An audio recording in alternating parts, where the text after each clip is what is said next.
Right. So very welcome. It's even past 9 o'clock this morning, and we're going to get started.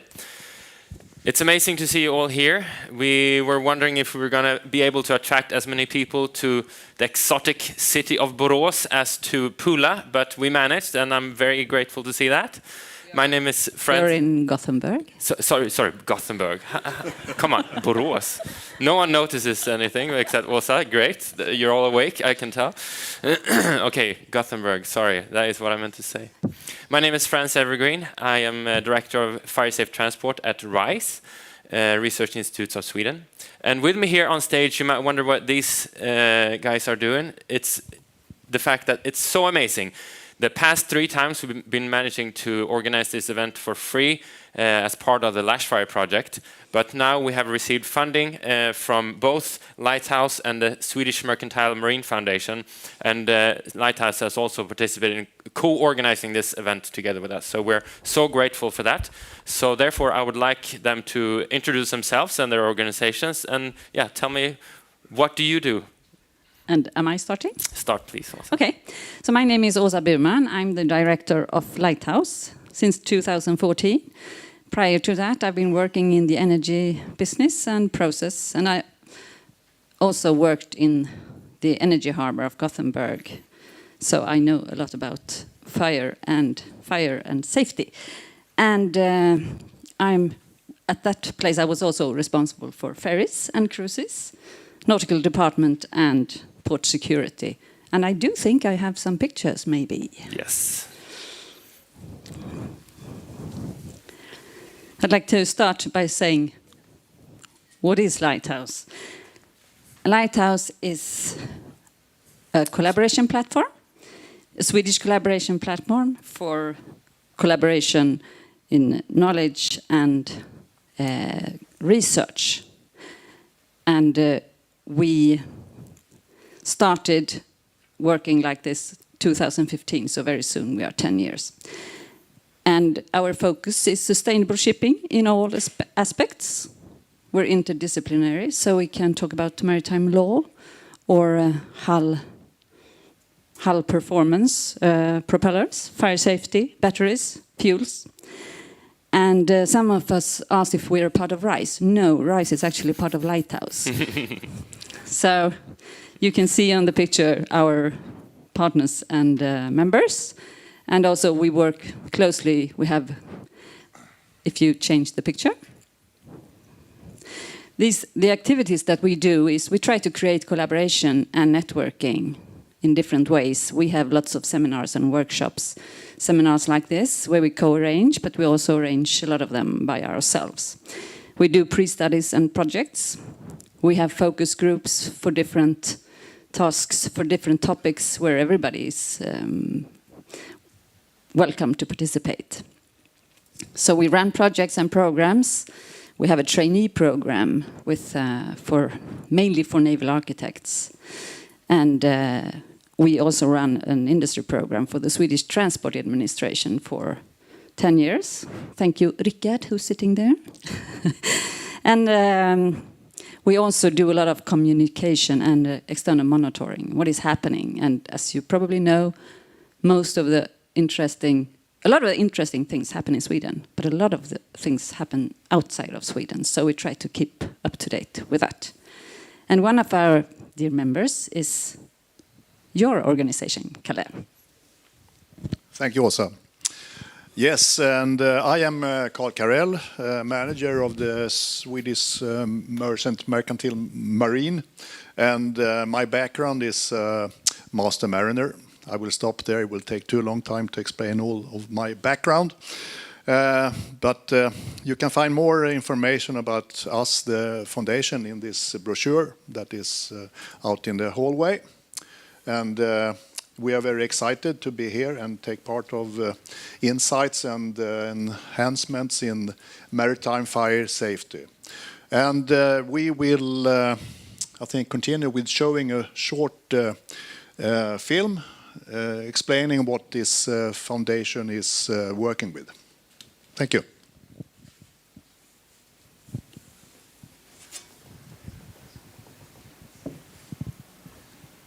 think we will restart so we get the sound. Yes.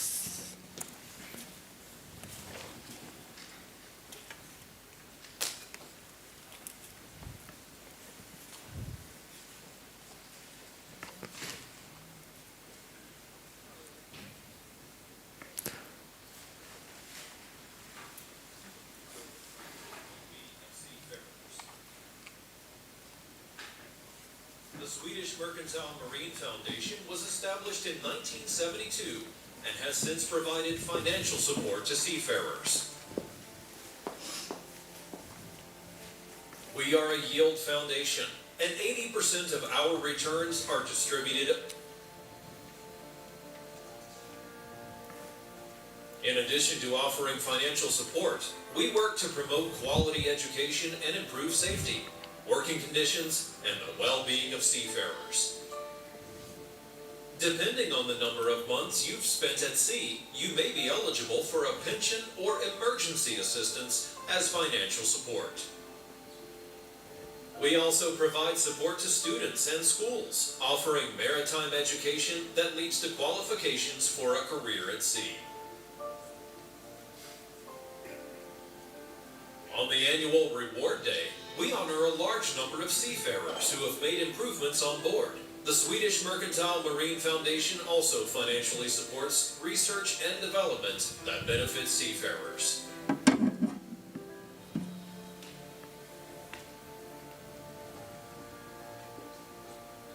Visit our website to learn more.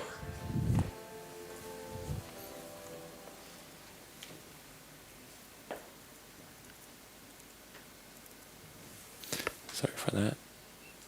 There we go. So once again, I would like to extend a great thanks to Lighthouse for coordinating this event with us, and to the Swedish Mercantile Marine Foundation for funding this event. So thanks again. Round of applause.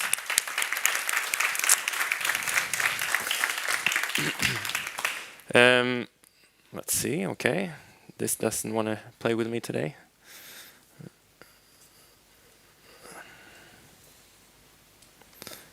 There we go. Yeah, for those of you who don't know who RISE are, we are a research institute. We work mainly with testing and research. I am part of the fire safety department, about 160 people in Sweden and Norway. Davud, are you here? Let's see. He'll be part of the panel later, okay, coming from our Norwegian branch. And this is our latest addition. Some of you were with us for the tour yesterday at the Battery Safety Lab, where we carry out abuse testing, so like mechanical testing, fire testing on batteries, which is quite exciting, so to say. Anyways, today's agenda. We'll get started momentarily, and here in the first morning session, we'll welcome Geir from Skuld Insurance, and also Maria Kvant from my department. He will present the latest research with maritime relevance, and then Lorena Nakalu from DBI will present on formal safety assessment for container ship fire safety.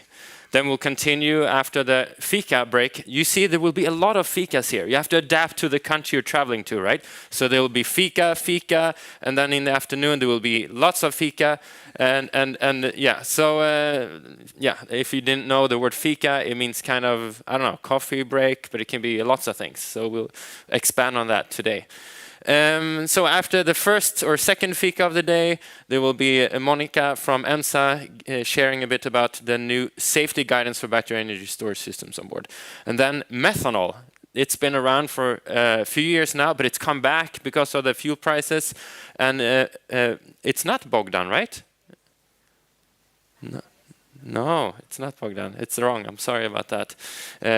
But Baltic Fire Laboratory will present about that, followed by Björn from Uppsala University presenting about hydrogen.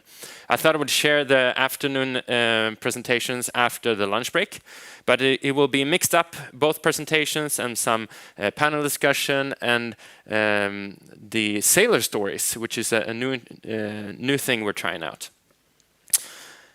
First of all, before we get started with the presentations, I would like you to pull up your cell phones. I know you've turned off all the notifications to stay focused today, of course, but pull it up and go to menti.com, and I will just launch it. Sorry about that. Now we should be able to go in.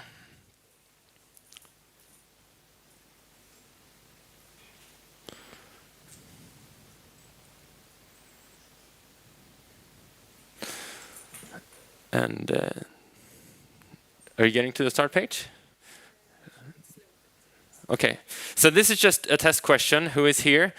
So we can, I mean, we have the participation list, but just so we can show you a picture of the participation today and who is here. I will show you. Here we go. And you see we have a great mix of flag states, classification societies, or authorities. We have P&I represented, operators. You see a lot of operators. Also some representation from shipyard and design, system suppliers, academia and institutes, and other. Who are the others? Any examples? Yes. Who are you from? Where are you from? Of course. Yes. Board or bureau? Board. Yeah. Anyone else? Right. Perfect. Anyone else from the other category? Monica, of course, from EMSA. So it's a great mix. That's what I want to say. And while yes, okay, great. Yes, I forgot the most important thing as a fire safety engineer. I need to point out the emergency exits. So they are here to your right, and behind you, of course, we entered. And also, if you need to use the restroom, they are towards the elevators or behind the elevators. So straight out, you can go either to the right or to the left, and they're there in the middle. Did I forget anything else, Anna? I didn't refresh the screen. I think it's supposed to be updating continuously, but I will move on to the next one because I would like to launch one more question.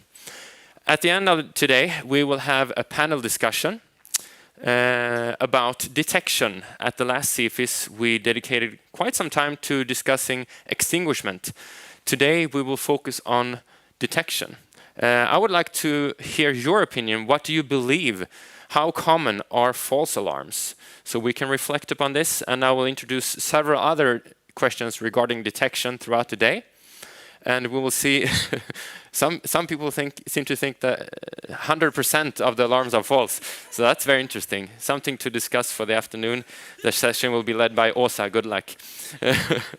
So I will introduce these questions, 4 questions throughout the day, for the panel to kind of reflect upon, and we will also interact with you as an audience.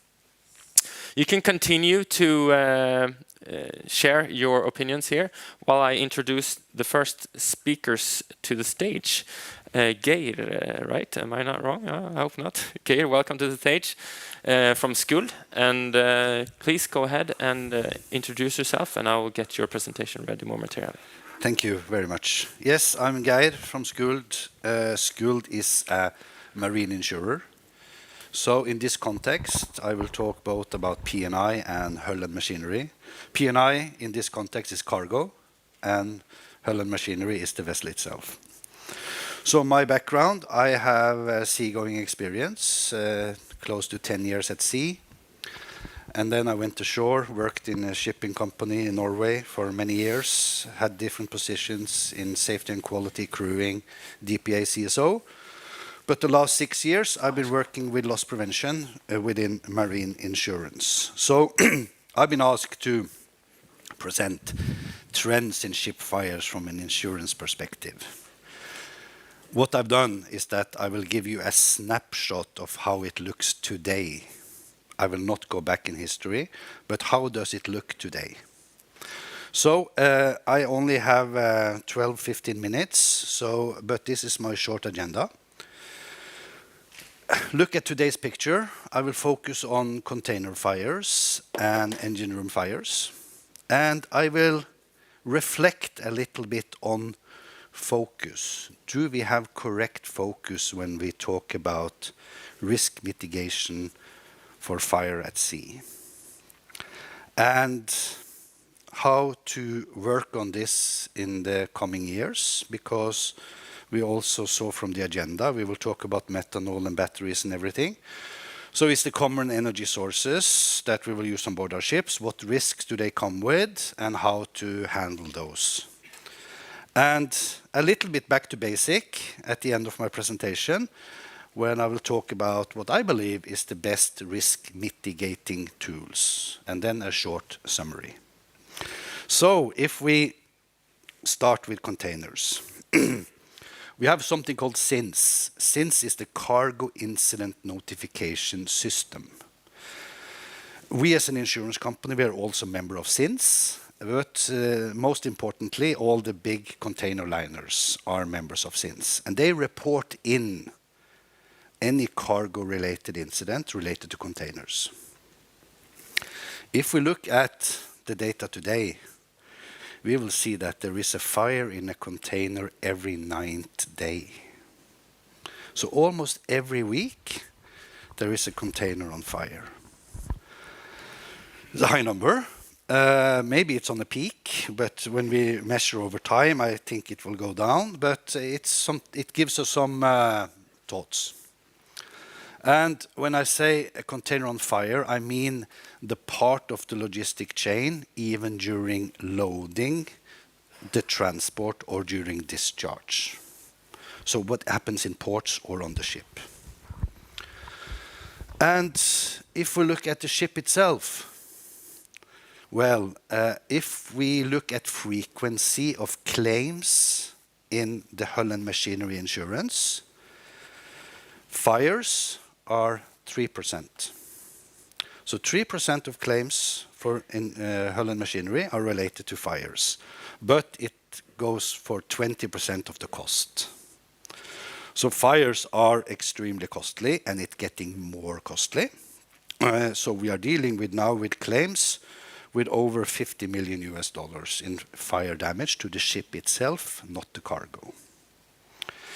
So if we then go down to two trends, we can then say we have an increased frequency of container fires, but the ship fires for the engine room is quite stable. That's today's picture. So back to containers. We have an organization or an association called ITSA.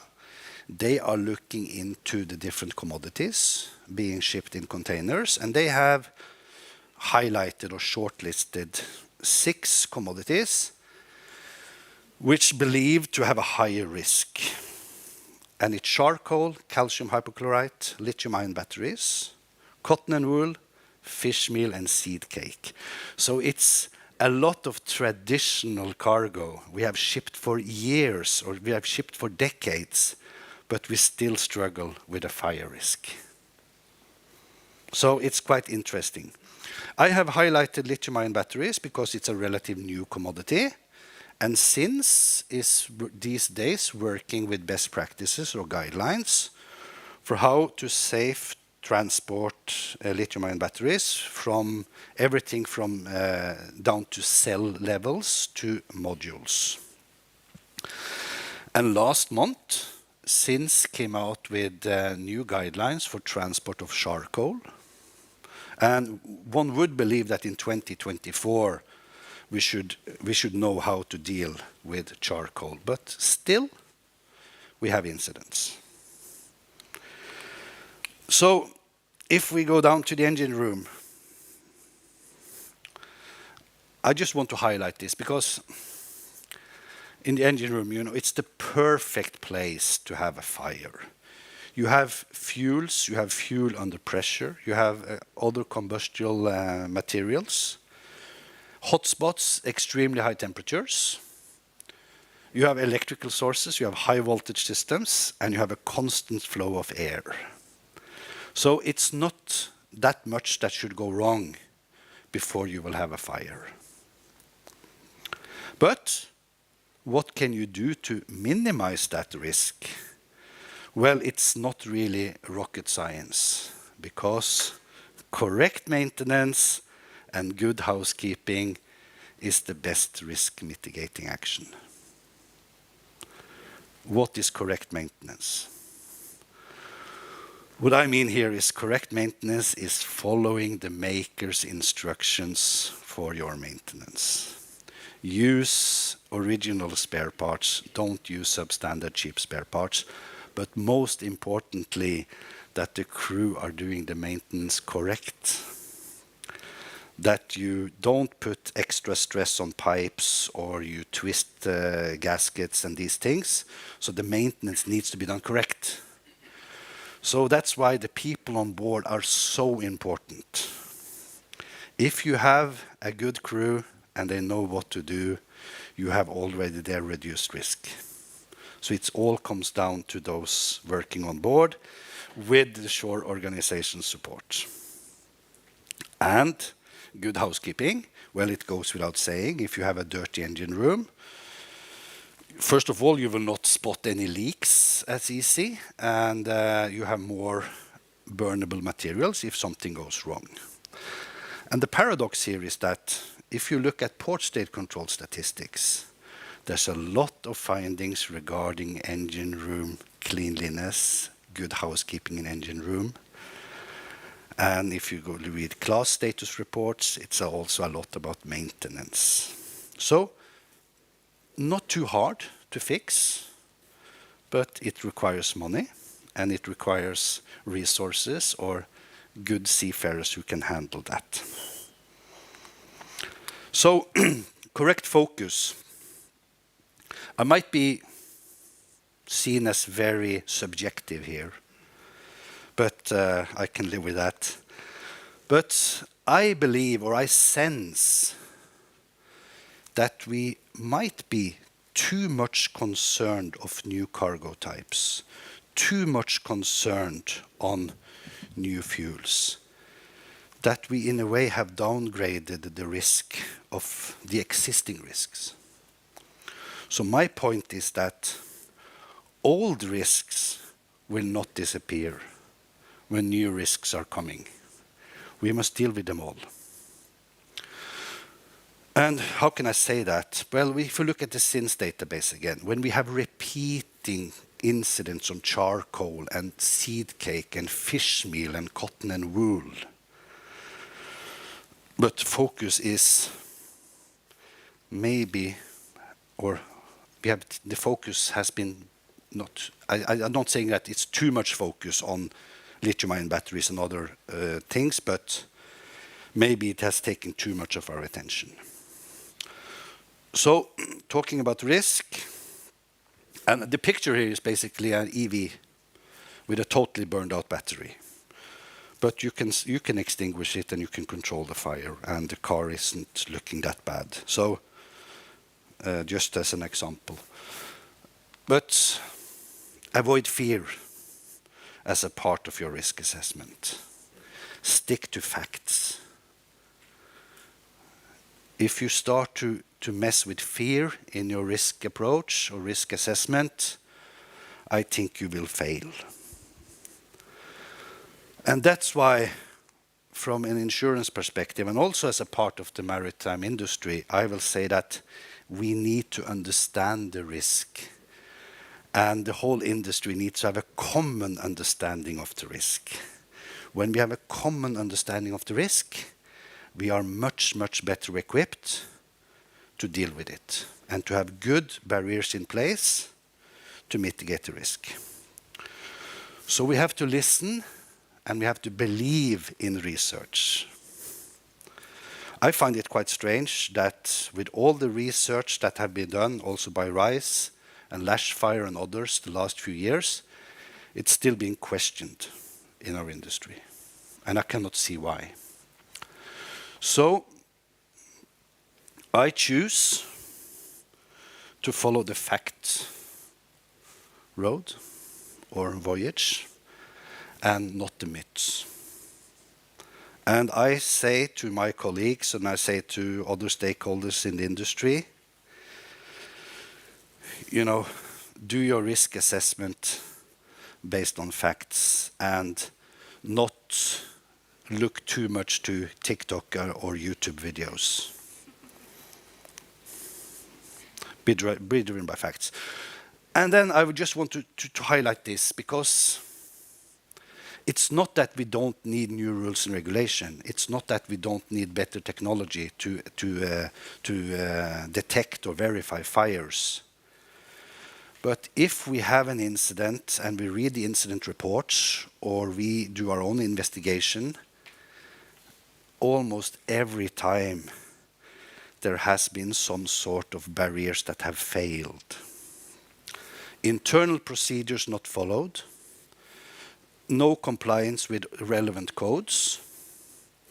And if those internal procedures had been followed, and if those relevant codes had been followed, the accident would not have taken place. So I will say for ship owners that the best tool you have to mitigate risk is your own safety management system. But you need to have sufficient quality in that safety management system, and it needs to be seen as a tool by those on board and not a burden. So the more quality you put into your safety management system, the better you train all stakeholders in this, I think the better chances you have to succeed. And ensure that correct training is given to the crew on board. They should know the vessel inside out. So when the alarm is raised, and hopefully it's not 100% false alarms, but when the alarm is raised, that they know exactly what to do. And it's not a crime to go beyond SOLAS or to go beyond STCW. It's up to you as ship owners to invest the money you think it's needed for you to operate safe and transport cargo safe from A to B. Know your ship, know your duties. And, oops, I don't think it's just one more slide.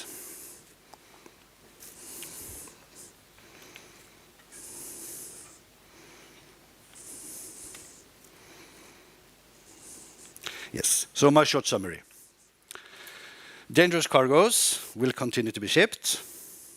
New fuels are introduced, but with correct handling, correct procedures, and correct understanding of the risk. This can and will be done safe. So I am optimistic. Thank you.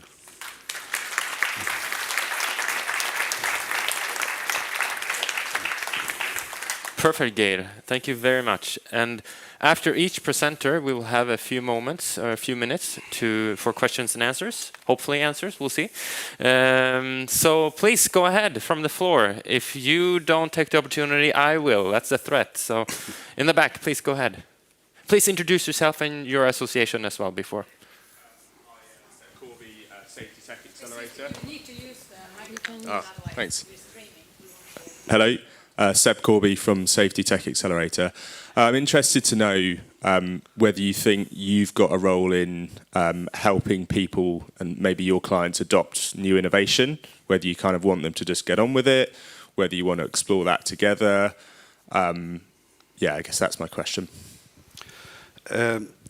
You can say what we can do as the insurance club. You know, you are the experts. We are there for your support. But what we can do is that we can show you what we know that nobody else knows, and that's the claims. Because we see the claims coming in, so we see the low-frequency claims, and we can categorize them. So we can see that, you know, which cargo do we have most problems with, you know, or where on the ship do we see challenges that other stakeholders in the industry might not see. So it's our goal to share that information. But when it comes to if we are a part of that innovation process, I will say no. And the reason for that is how insurance basically is, how the insurance industry is, because your premium is based on your records. It's like I cannot go to my car insurance and say, next year I will drive very safe. So I should have a better premium. So even if I come, but put it like this, all positive things you do to reduce risk will be appreciated by insurance, and you have better cards on your hand when you do your insurance negotiation. Thank you very much. Any further questions? Down there? While you get the microphone, I will sneak in a question. You mentioned that you should base how you work with safety on facts and not myths. I mean, you hold all the cards here because you have so much statistics here from an insurance perspective. It might be difficult from the operator's perspective. For example, they don't have all the facts as you do about what is actually a concern. But just in your opinion, you shared a slide here. You've been talking about cargo, container ships, engine rooms. What is the greatest fire safety challenge? I know there might be they might be different for different types of ships, but from your perspective, what is the biggest concern out of the ones that you mentioned here? I think the biggest concern is basically how you react on board to a fire. I think that's the biggest concern, because a small fire can develop to a disaster. So for those here who are working with tech and you are working with detection systems, perfectly fine. But my concern is verification. We can detect something, but before somebody is flooding a cargo hold with water or foam or CO2, whatever, they need some sort of verification. So to verify that is a fire or not at the very earliest stage, and then have a trained crew. If you succeed with those two things, you are so the crew fine. is really key here. Crew the is training key. and, Crew is key, of course. And of course, you can have good systems on board. But I think if you look at fires on PCTCs, I think you will struggle to find an investigation report where the crew has managed to release the CO2 perfectly before, as long as before 20 minutes. Yeah. You know, the fire can have been burning for 20 minutes before somebody released the CO2. Yeah. So just imagine if you can half that time to 10 minutes.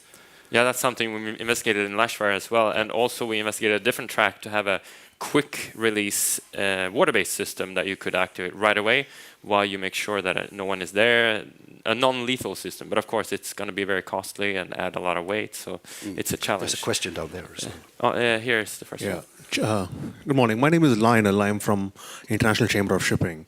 My question is on one of the slides which you said, avoid fear when you are doing risk assessment.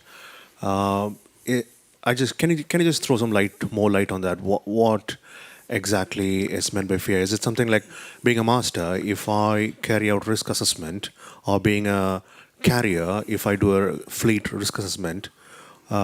What is the fear factor involved in this? Thank you. I think the fear factor here is basically that people are basing their assumption on myths and not facts. So I had a discussion with one of you before we started this morning, and we talked about electrical vehicles. And the latest numbers from Clarkson is that there's been shipped more than 24 million electrical vehicles, new fabricated vehicles. And as of today, it's no evidence that the fire on board has originated from the EV itself. But crew on board, they see media posts, they see all this, so they have this fear. And so we just have to show them facts and statistics. And it's like, yes, the consequence might be very bad if something goes wrong. But the probability for it to happen is very, very small. And it's like in an aircraft, if something goes wrong up there, the consequence might be really, really bad. But the frequency for it to happen is very small. Last question, please go ahead. Yes, hello. My name is Daniel, come from Chalmers. And I also have a seafaring or seagoing background. And I agree with you what you say, the importance of the crew's training and the crew's, especially initial actions. So what is your kind of idea or opinion from an insurance perspective on autonomous vessels without crew or with very, very minimum crew? Well, you can say you have less risk for crew injuries. But I think it's of course these are being tested, all these things. And I come from Norway, and we have autonomous vessels operating already in Norway, very short sea, and a lot of the ferries are basically doing the dockings in and out autonomous. But of course, you have crew on board still. So I think it's still learning. But I think I will not. I can see this as short sea. Maybe it's a business model, but I think also these vessels are quite expensive to build. So, but of course, then there's a lack, or they are working on the mass code or whatever it's called for autonomous vessels. So the regulation is not really in place. But I see for deep sea shipping, you know, the crew will still be very, very essential. And I would just, from a personal point of view, I will say that the 10 years I had at sea is maybe the best 10 years I have had. And if there's some people I really admire, it's the seafarers. I think that will be the final word. Thank you very much, Geir. Thank you. And welcome to the stage. Thank you. Is this working? Testing. And the question is this one working now? Yeah. Otherwise, I need some assistance. I will fix it. And yeah, please introduce yourself, and I'll get your presentation ready. Yes, so I'm Maria Kvant. I work as a battery researcher at RISE. So Frans here is my boss. And today I will present a bit about the latest in battery research with maritime relevance. So let's see. Yes. So the outline of today, I will first introduce RISE a little bit, and then I will come into batteries and safety aspects at sea.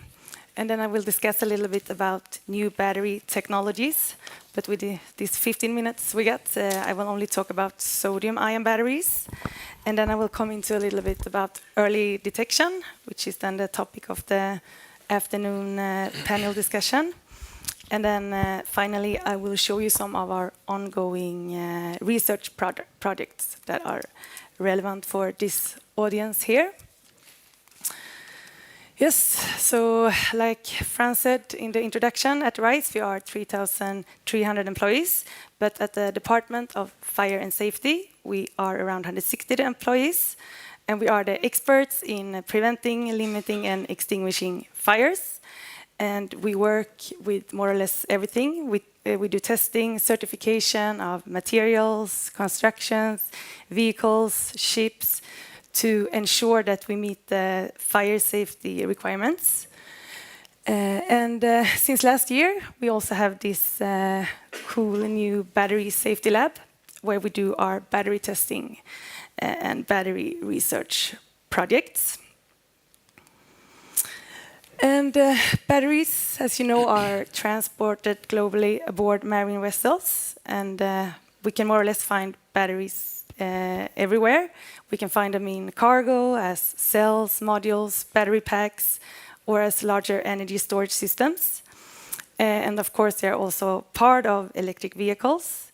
And with the electrification of society, we also see more and more batteries as the propulsion system in battery-powered vessels.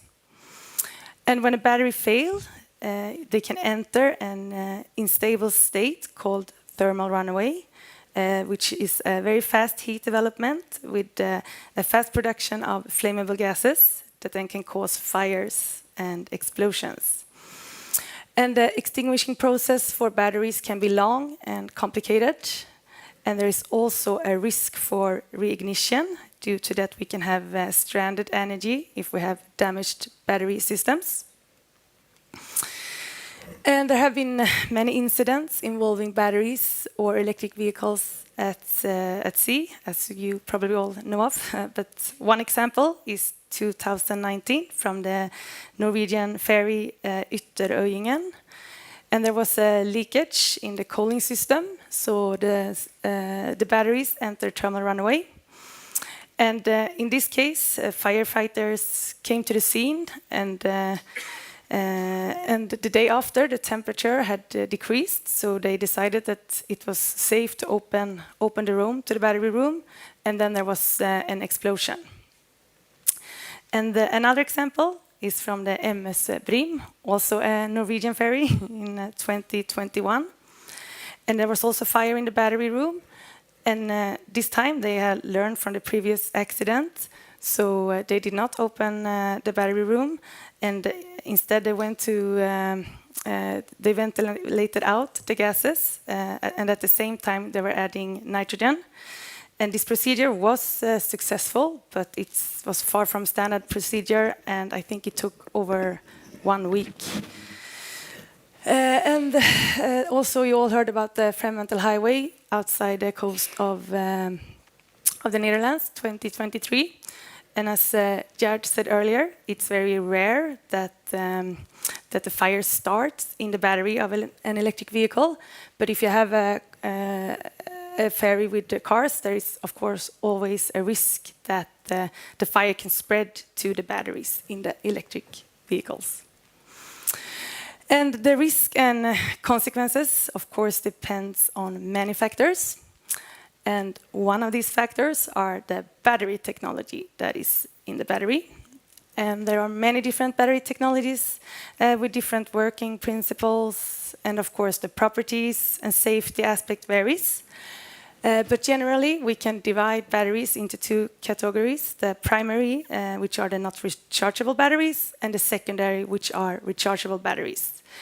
And if we look at the secondary batteries, we have all their techniques: lead acid, nickel and cadmium, and nickel metal hydride. And as you all know, the dominating type on the market today is the lithium-ion batteries.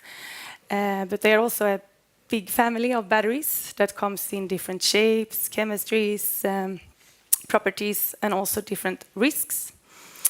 And if we should look into some more newer battery technology, that is also quite hot topic in the research area today. We have sodium-ion batteries, solid-state batteries, and flow batteries. And today I will present a little bit about sodium-ion batteries. So what is a sodium-ion battery? And it more or less has the same working principle as lithium-ion batteries. But in this case, sodium is then transferring the charge instead of lithium ions. And these techniques are complementing technologies and not competing, because they will most likely be used in different type of applications. And why is it so? So if we look at this figure here in the presentation, we can see the energy density, both the gravimetric energy density and the volumetric energy density. And if we compare lithium-ion and sodium-ion, we can see that sodium-ion has a lower energy density than lithium-ion. So it means that we will need bigger and heavier batteries to get the same amount of energy out as if we have a lithium-ion battery. But size and weight is of course not everything, and there are a major advantage with sodium-ion batteries compared to lithium-ion batteries, and it is the abundance. And if we look at the chart in the slide, we can see that in the Earth's crust we have 17 parts per million of lithium, versus sodium we have 23,000, so it's much more abundant. And also in sodium-ion batteries, we can avoid using other critical materials such as cobalt, nickel, and copper. And the manufacturing process and infrastructure installed for lithium-ion batteries can be used for sodium-ion batteries. So it's quite easy to adapt a factory to start producing sodium-ion batteries instead of lithium-ion batteries. And then the last sentence here, they can be safer. And I will talk a little bit more about that in some upcoming slide. But first, we need to know a little bit more the difference. And that is, of course, in the material. And for a sodium-ion battery, the anode is usually made out of hard carbon instead of graphite. And a commonly used material for the cathode is a so-called Prussian blue material, which is an iron complex with cyano ligands. And the electrolyte can also be, as for lithium-ion batteries, salt dissolved in an organic solvent. But for sodium-ion batteries, there is also a potential to have aqueous solvents, so water-based electrolytes. And then the current collectors, they can be made out of aluminum at both electrode sides, and we don't need to use copper at the anode side. And all this will affect some of the safety aspects. But first, as for lithium-ion batteries, sodium-ion batteries will also be a big family. They will have different shapes, properties, and risks.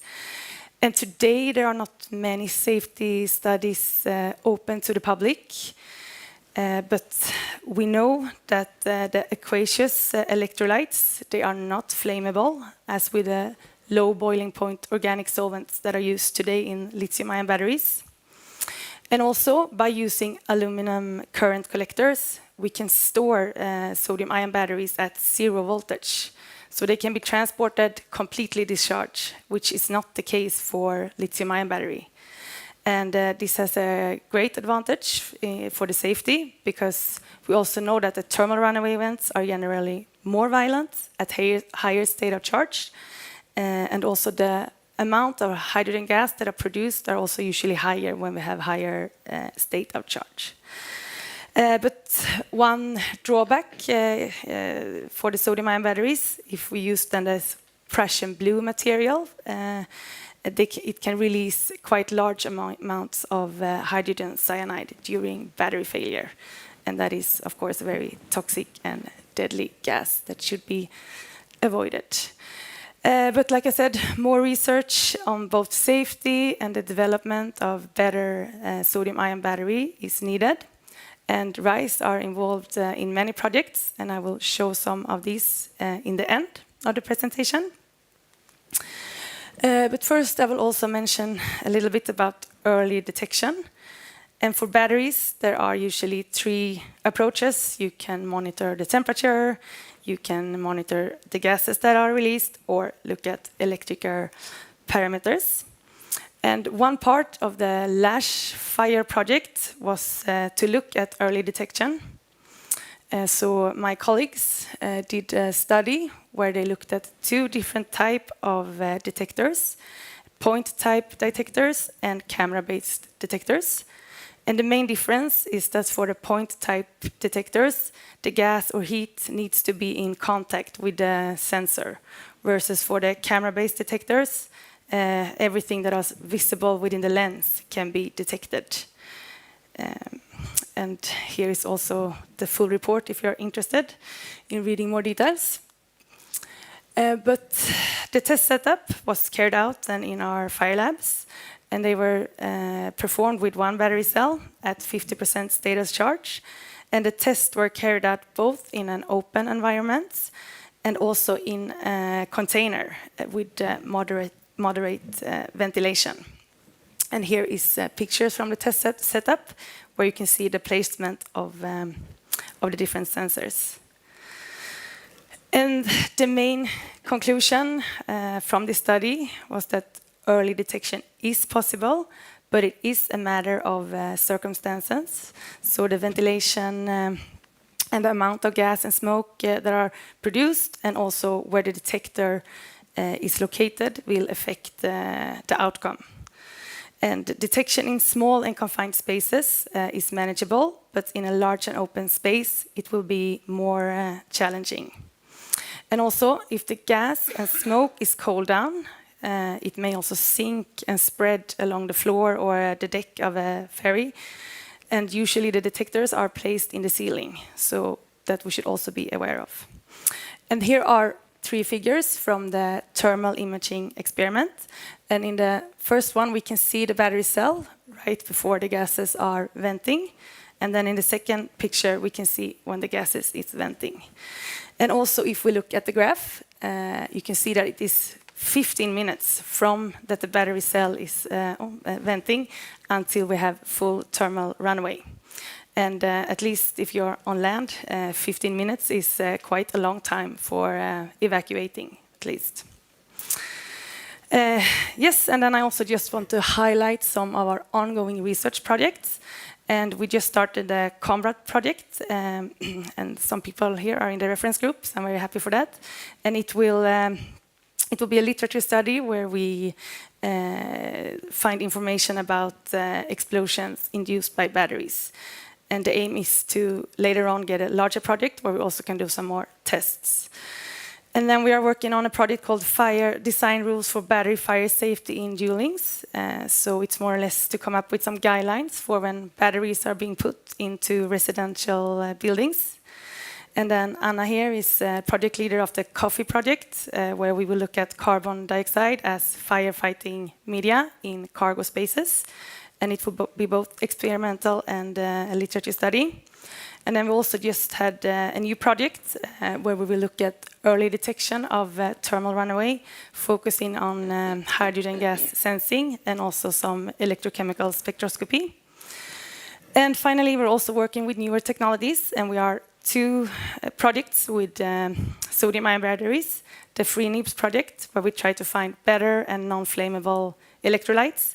And then in January, a large Horizon project with a lot of different actors will start, and we will do a lot of testing at our facilities. So if you're interested in knowing more about batteries and the research, I recommend you to follow our LinkedIn page. So this is much better than scrolling TikTok in the evening. Then you will see what we are working with. And I guess my time is out now. So thank you everyone for listening.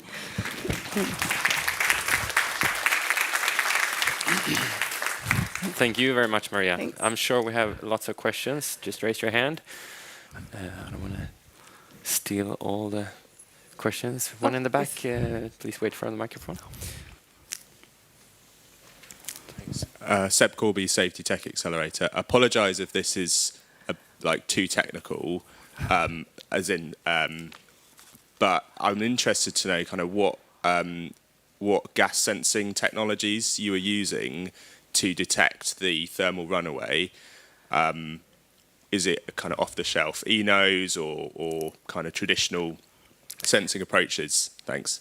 I mean, in this project that we already carried out, I think we used both the gas detection, carbon monoxide detection, also a little bit hydrogen gas detection, and then this the video-based, there was a technique called LIDAR, and also thermal imaging, and also some video analytics that were also connected to some computer system to integrate and see when things are going wrong. And for the upcoming project, the focus will be hydrogen gas sensing. And we have a department here in Delsjön which is working on developing new type of sensors for that topic. So Quite exciting, yes. Any further questions? Please go ahead. But in the meanwhile, just raise your hand. Anna will see you. I will just ask you, the sodium-ion batteries, they sound really promising, but aren't there any other drawbacks? Like, is it difficult to produce? Or you mentioned that the materials aren't difficult to acquire, but why don't we see more in that case? I mean, they had a joined history, but then as the lithium-ion battery were launched, then people stopped working with the sodium-ion battery, and then it was only 10 years ago that they discovered some material, this hard carbon material, so that we can go on with the research. But I think, I mean, one of the drawbacks is that it's lower energy density. Right. So, I mean, there are already prototypes where they have sodium-ion batteries in cars, but since the lithium-ion batteries will work better, I think it will be hard to replace that. So they will probably be complementing technologies. So we will need both, so to say. Question from the back, please go ahead. Alan Nugent from NYK. You mentioned that the sodium-ion batteries release hydrogen cyanide, and lithium-ion batteries also release hydrogen cyanide. Is it how much difference are we talking? Is it equivalent or? It will depend on the specific chemistry of the two technologies, and so far we have only tested in our research project one type with this Prussian blue material, And then we had quite higher amounts than we expected. So we needed to spend 1 extra day cleaning the lab before we could go on. But we are still working on trying to see the differences. One last question from... Okay, please. Yes. Okay, thank you. Søren Enmark from Danish Shipping. I think it's a connection with what Francie asked about the new type of batteries. You said that the energy density is lower, but what about the charging capabilities? Do they match the ordinary batteries, or are they poor connected to related to the other? I don't know so much about how the charging will differ from the different technologies, but the energy density is like the main drawback. So I think for sodium-ion batteries, they now have batteries that are 120 watt-hours per kilogram, versus for the lithium-ion batteries, we can have 200 to 300. So you will need the bigger space to have this technology. And weight, perhaps, as well? Yes, weight also. But I don't know how important that are in ships as for cars. Cars, it's more. Last question, please go ahead. Yes, Ville from DFDS. Thank you for the presentation. Really interesting. Just a kind of just understanding is that there's a vehicle on fire and the toxic gases are released. How dangerous those are for human health? That if there's a people around that car, are they dangerous being collapsed, died, or what kind of level of danger there is? Yes, we have at RISE we did a study called ETOX, where we looked at gases from fires in both the internal combustion engine vehicles and electric vehicles, and both have toxic compounds such as hydrogen cyanide, hydrogen fluoride, and carbon monoxide, and so on. But we could see a little bit higher amounts of hydrogen fluoride in the electric vehicles, but all these gases are toxic, so you should not breathe in whatever car is burning. You should stay away from that or have the right protective clothing.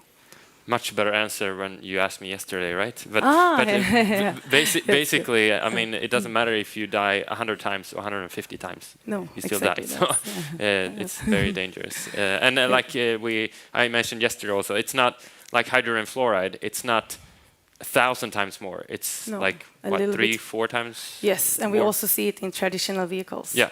And also nowadays the rescue service is not even worried about it anymore, because it has been so many studies on the protective clothes. So, like you say, it doesn't matter what gas you die from, or if you're. So once again, thank you very much, Maria. And I welcome to the stage Lorena and Akalu from DBI. I will get your presentation started. And please go ahead and introduce yourselves. Thank you. So, my name is Akalu Roe. I come from the Danish Fire and Safety Institute. You could say, for those of you who don't know us, we're the RISE equivalent in Denmark, so to speak. We are a Danish RTO, so we're a non-profit organization working both with commercial projects and government. This is my colleague Lorena. Yes. Want to introduce yourself? Yes. Hi. I'm fire safety engineer. Also joined DVI and have been working with CargoSafe. That is what we are going to present today. Exactly. So we would like to talk a little bit about formal safety assessments for container ship fire safety. The outline today is that, of course, we will talk about CargoSafe. That's the big star of the show. However, the FSA study does not exist in a vacuum. So for those of you who are not familiar with DPI and what we've done in the past, and for those of you who are not familiar with necessarily what happens in the IMO and the aftermath, I will try to provide a little bit of context around that, and Lorena will talk specifically about the project. So that's the idea. So how did container ship fire safety become a thing at DBI? So we have a long tradition of doing maritime projects. We have a testing lab like RISE has. And we do test a lot of maritime projects. If any of you produce products for the maritime industry, you might have tested and been certified at DBI. But we also do a lot of research projects. These are the ones that are publicly available. So that's where we started, but they're not necessarily container focused, you could say. So they're focused on batteries, new fuel types, new fire safety strategies for different designs, things like this, autonomous ferries as well. And then we did this project called Contain, and that's where things started to getting a little bit interesting in terms of container ship fire safety. So we took this new venture into container ship fire safety, and we approached it in two ways that I'd like to tell you about. So it's different perspectives on a problem that is inherently socio-technical. So we did a few things. We did fire safety engineering, you could say, and fire safety research. We did some large-scale testing to understand actual fire spread between containers, because this is not well documented. Actually, in research, people don't really understand how a fire actually can burn in a container, because it's actually incredibly difficult to have a fire inside a container. This is a large-scale test in our vertical furnace to see how, because we had an idea that potentially fire spread between containers happened through the doors and the seals. So this is to study that. We also did some small-scale studies to understand the bamboo flooring and the effect of that as a contribution to fire spread. And of course, the big interesting thing to understand is the effect of the ventilation in the container, because you inherently have a detection system in the cargo hold which is reliant on smoke leaving the box, and you have an extinguishing system which is reliant on CO2 entering the box. So that's a very, you could say, basic premise that is potentially quite problematic, actually. We also approached Contain in a different way. I have a social sciences background, so we conducted a lot of interviews, focus groups with industry, and I think the main interesting takeaway was that there was no common understanding of what the problem actually is.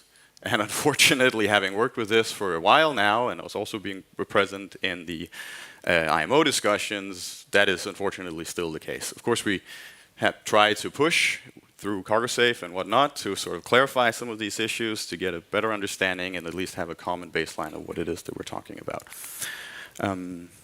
Lorena, please. So CargoSafe was the study of safety risk study on containerized cargo fires. It was run from December 2021 until February 2023. That was the delivery of the last report, but then it was an ongoing process because we went through the formal safety assessment at IMO that took place more or less a year ago.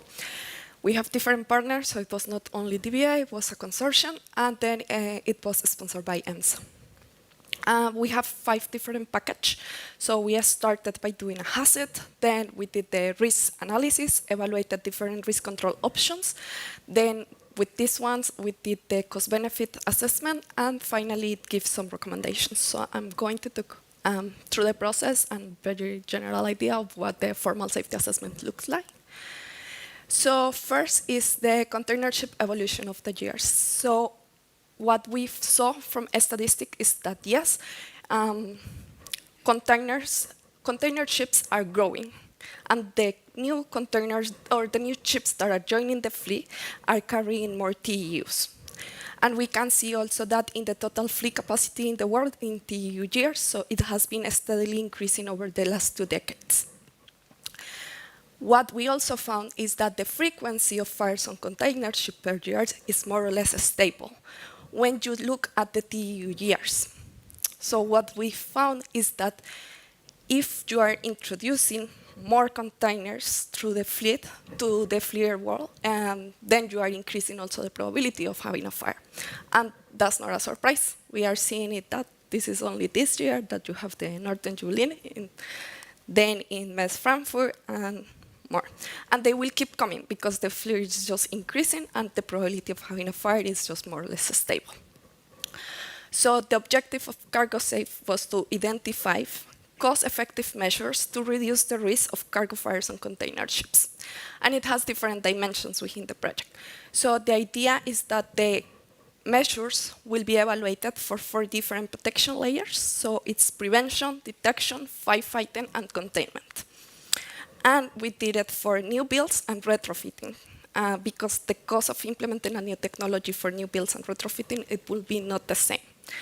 And finally, we comply with the framework of a formal safety assessment, and we present it to an IMO. The whole study, or to create the study, we had to divide it into ship categories.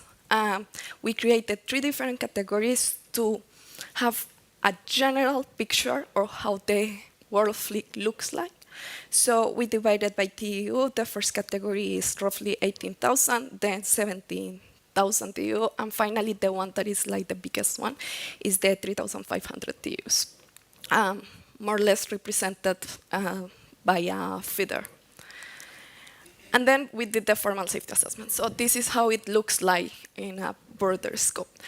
So we started by the scope. That was the one that I presented before. We did the hazard, different stakeholders, a lot of people from industry joined, give their opinion, what they are doing on top of SOLAS and what they would like to see on the containers. So all of this was also taken into account.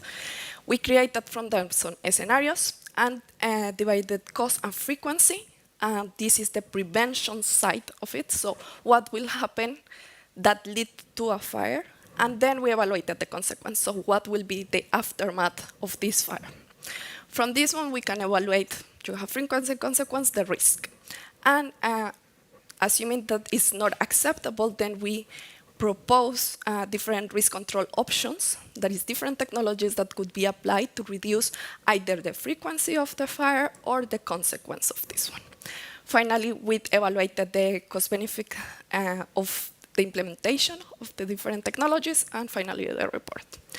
So this is the risk evaluation, how it looks like on the bigger picture, and it was an inventory, as I mentioned. Before the fire, you have all the things that could lead to a fire, and we also wanted to evaluate what can be done to prevent and to reduce the frequency of having these ones. But we also looked the aftermath. One thing that we had to do is to divide it on deck and below deck, just because of the nature of detection and firefighting are very different between these two. For fire growth, we evaluated 3 different fire growths. There is a slow, fast, and explosion. So the idea was to capture what we saw in statistics. So for example, for a slow, it will represent more like a smoldering fire coming from carbon carrier. Fast fire, we wanted to represent more the battery fires, and then the explosions with the hypochlorites. Then from statistics, different analysis, we get detection on firefighting, different from on deck and below deck, because below deck you have the smoke detection and also the CO2 to fight the fire, and you don't have these ones on deck. And finally, the consequence model. So for the consequence, we had the equivalent fatalities, cargo loss, ship damage, salvage, and something new to these studies is the environmental impact. That it also, we try to evaluate that there is not much reference on how to evaluate an environmental impact of a fire coming from cargo ships, so it was a first attempt of doing it. And then having this is the first risk. So what is the current picture? And then we, from there, from the hazard and having what is contributing the most to the aftermath, we propose different risk control measures. So risk control measures is something very generic. So for example, have a better detection system on deck. That's the risk control measures. But then that has to be translated into a risk control option, so something that is more tangible, so we can actually like build on how it will actually reduce the risk.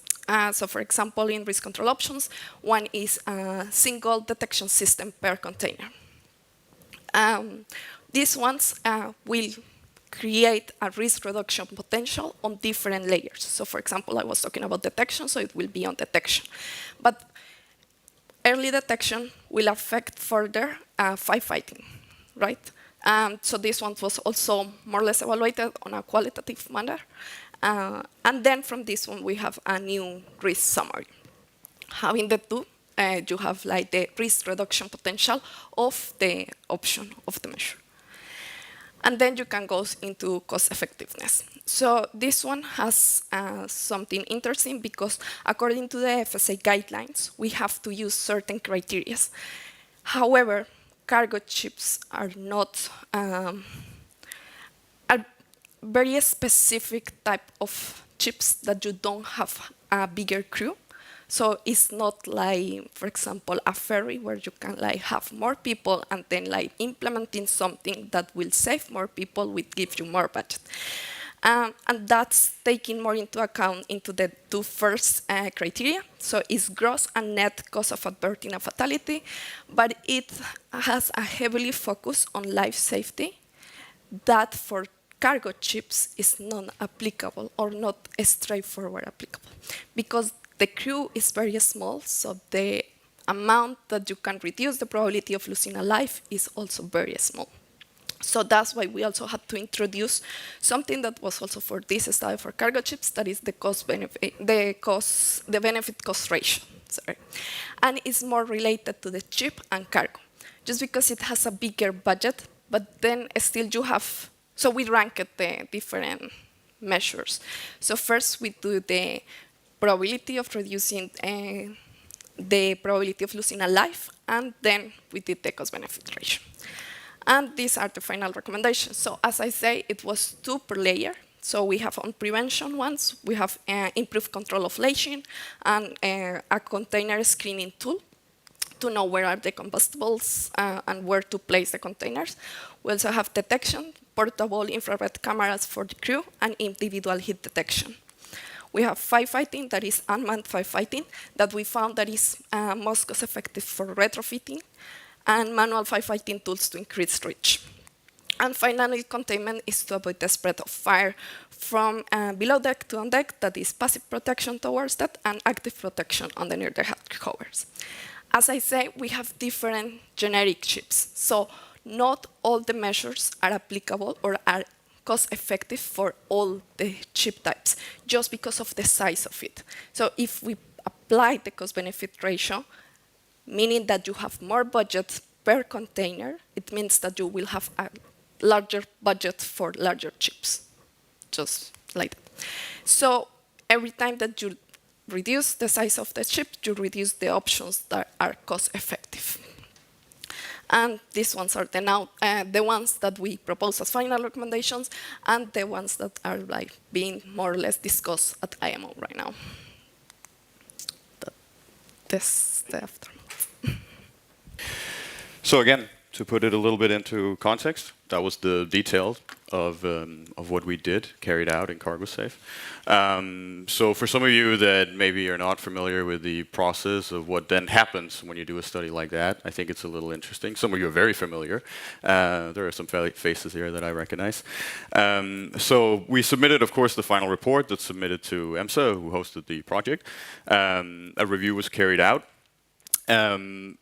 After this, we traveled to London to do a small presentation, sort of you could say a notification presentation in the MSC, in the plenary to, you could say, let the member states know that the study was completed and that we would be doing the FSA expert scrutinizing group to get the, you could say, the formal approval. This was the next step. There are some familiar faces as well from this. Here we travel to London with the team, with parts of the consortium and some parts DBI, and we presented our findings. And the FSA scrutinizing group, you could say, it consists of a number of experts and representatives from the member states and some of the NGOs that are represented in the IMO, and it's a meeting, you could say, or a workshop where you go through and harshly question to determine whether the quality is there. I think I can safely say that it went very well without anything else. Following that, we went to the subcommittee SSC 10, and that's where we got the, you could say, the formal approval of the study in the plenary. Following this, we have been doing some work in the Fire Safety Working Group of SSC, and that leads to some continuous work with SOLAS, and there are also some revisions to the FSA guideline that has been proposed. So just to give you a brief sort of idea of what that is, so you could say in the regulation amendments for the SSC Fire Safety Working Group, we look into the various cost-effective options. There are also some options that are not cost-effective that are being looked into. But you could say CargoSafe is being used as a guiding sort of document into some of these discussions. Here there's being discussions on handheld IR sensors, container breaching tools, also for extended reach, and some of the unmanned firefighting technologies. In addition to the regulatory amendments, there's also been some discussions based on our experiences in doing the FSA about some proposals for changing the FSA guidelines. So, as Lorena mentioned, some of the parameters for determining the economic value of RCOs, they have probably historically been focused more on vessels with a larger head count, you could say, so whether that's crew or passengers, and it's not really representative for ships carrying only cargo. There are also some societal indicators, and as Lorena mentioned, environment and societal impacts of disasters could be accounted for. There are also some other things, but you can find them in the IMO docs if you are so inclined for a good night read. So with that being said, that's the story of cargo safe and container ship fire safety at DBI. If there are any questions, we are... Yeah.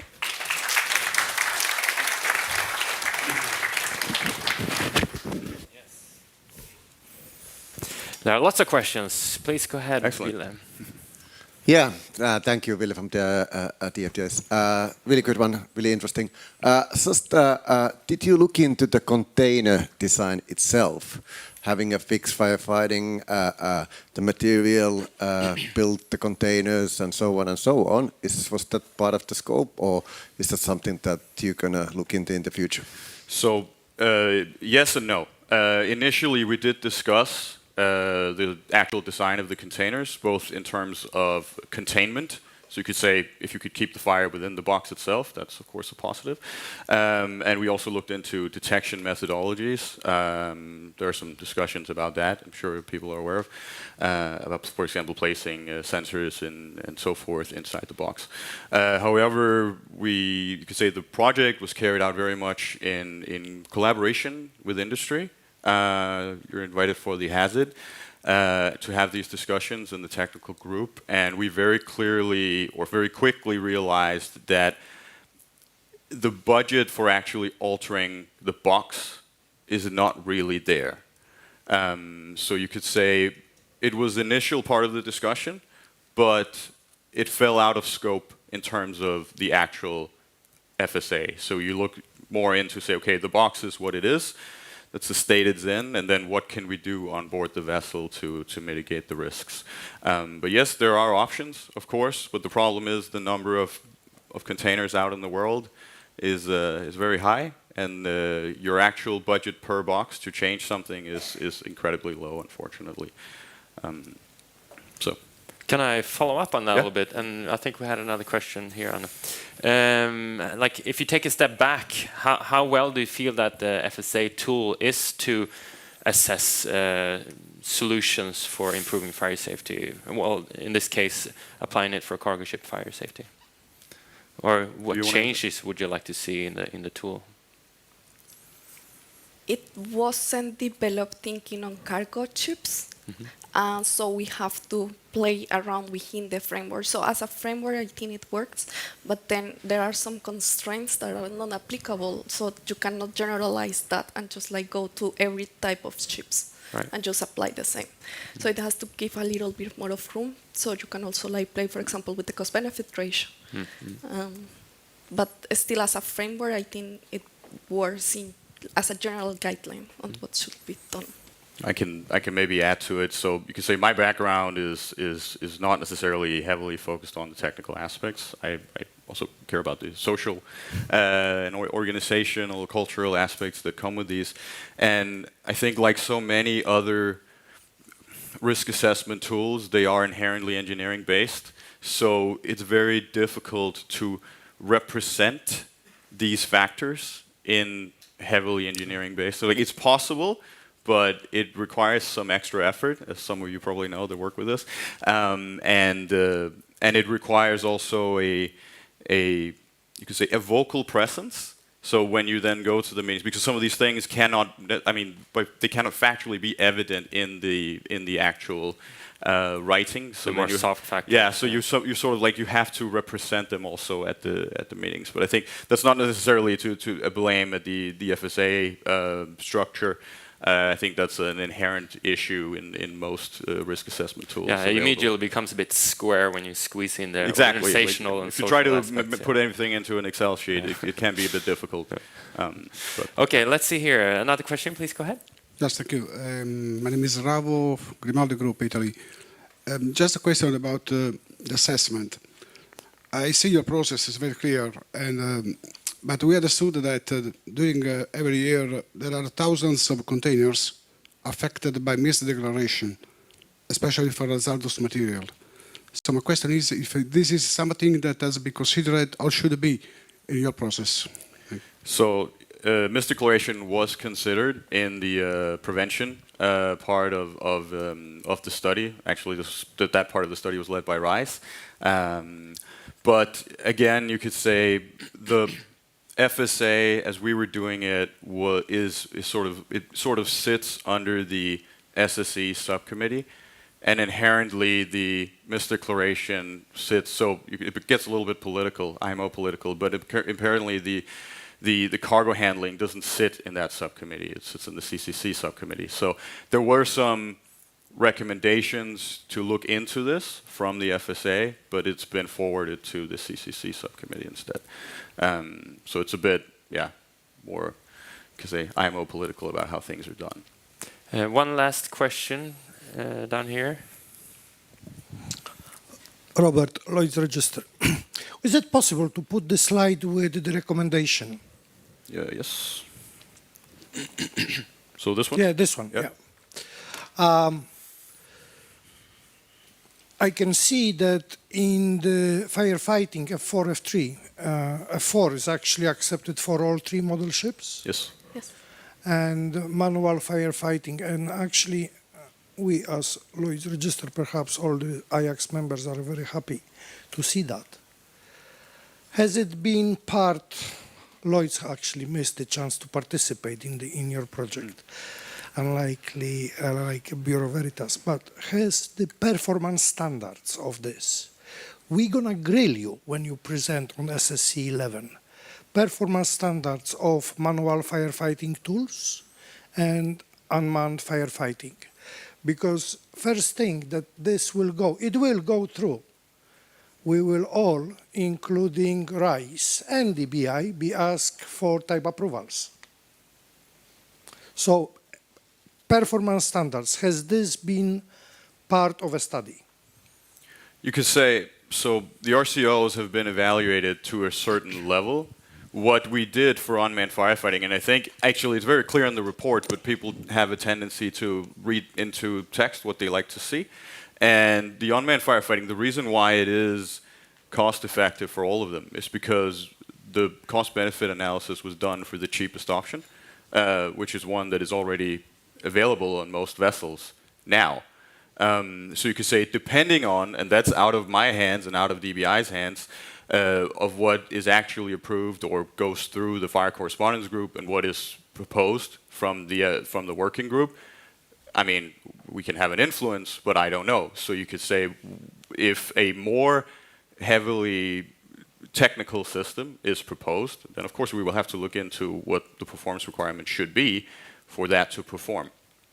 But that is not necessarily part of this. As I said, what is forwarded here and what is then discussed, there's an influence, yes, there is an inspiration, but there's also the agenda of all the flag states and NGOs and so forth that are partaking in those discussions.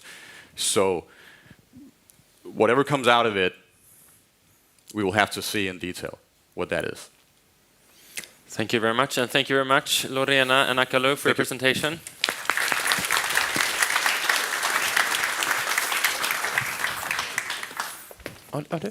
Sure. Okay. Yes, this is time for a break soon, but just one reminder that for those of you who haven't picked up your name tag, there are still some out there. So if you're here and don't have your name on your chest, please bring that pick that up and put it here, because otherwise we will also charge you, since we don't know if you're here or not. And the second is that we try a little bit of an analog mingle assistant. So I know that some of you have questions, and if you don't find the right person, we have a small little whiteboard out there and some pencils, and you can type a question and maybe put your name on it. And then there's also a list, like a paper list, and you got it on your email.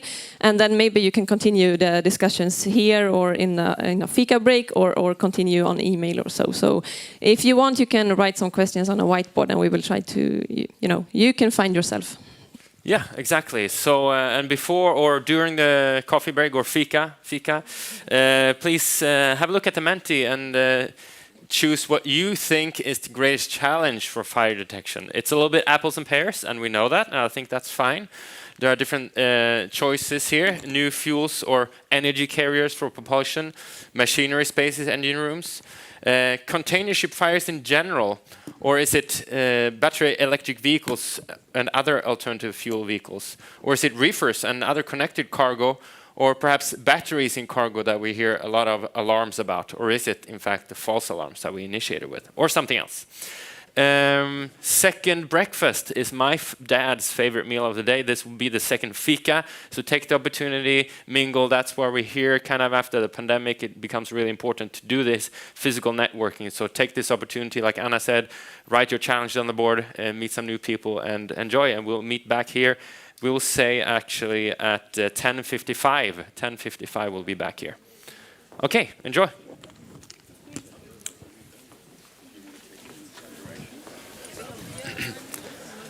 Ja, bra. Jaha, fan. Just det. Björn and Monica, please see the technician at the back for your headset.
Då...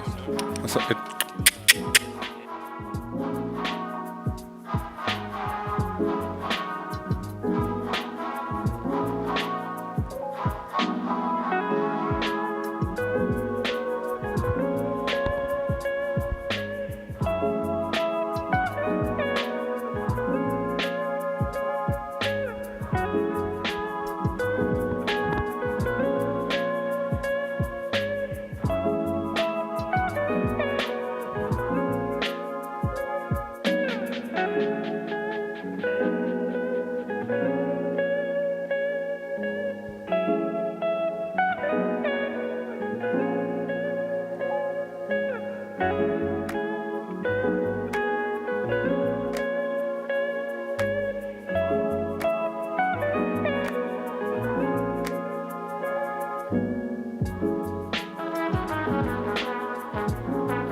Yes, we're gonna get started, so please try to find your seat. It's okay if you find a different seat as well, I guess, but make your way back to the conference room, please.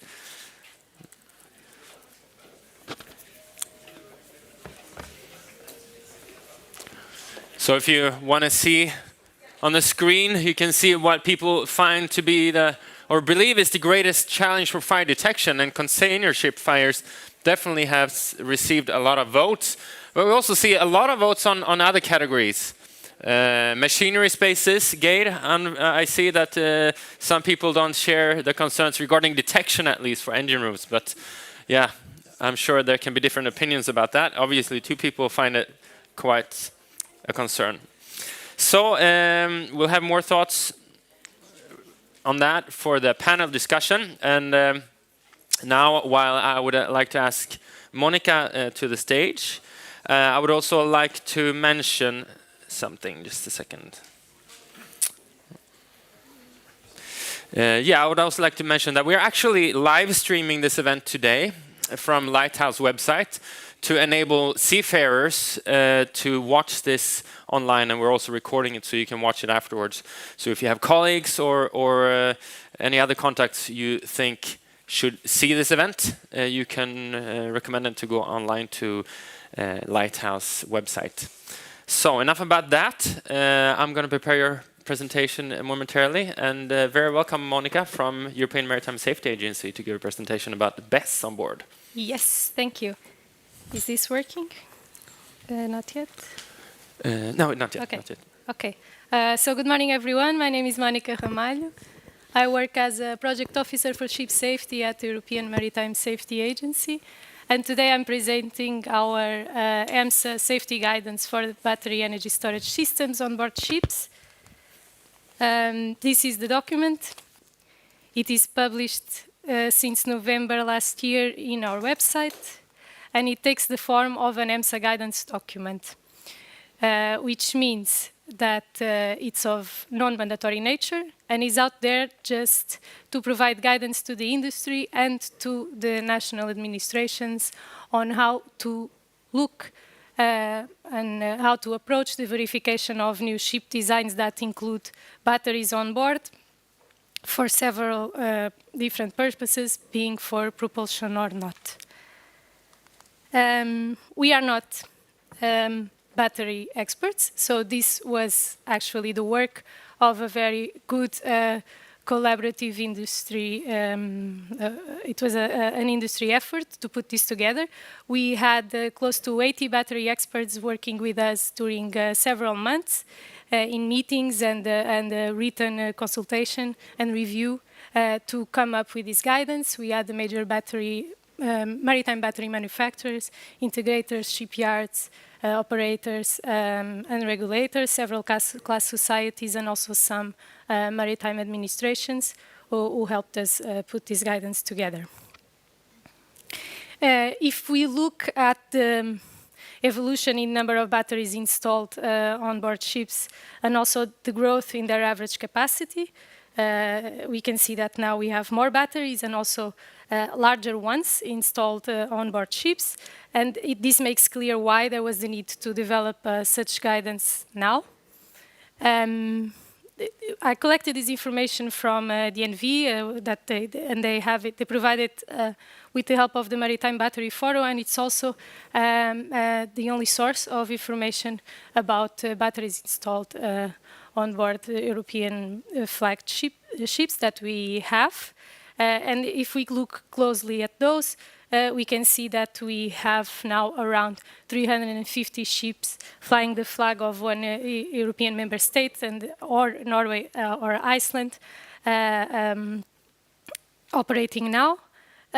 Batteries are serving as different functions on board and are part of the powertrain system in different ways, but in 20% of the cases these are pure electric ships. Hybrid ships are the most common, and in almost 50% of the cases we are talking about passenger ships. Passenger ships have, as you know, an increased risk criticality due to the number of persons on board in case something bad happens. At the same time, they we are usually talking about smaller ships with specific operational profiles that allow you to have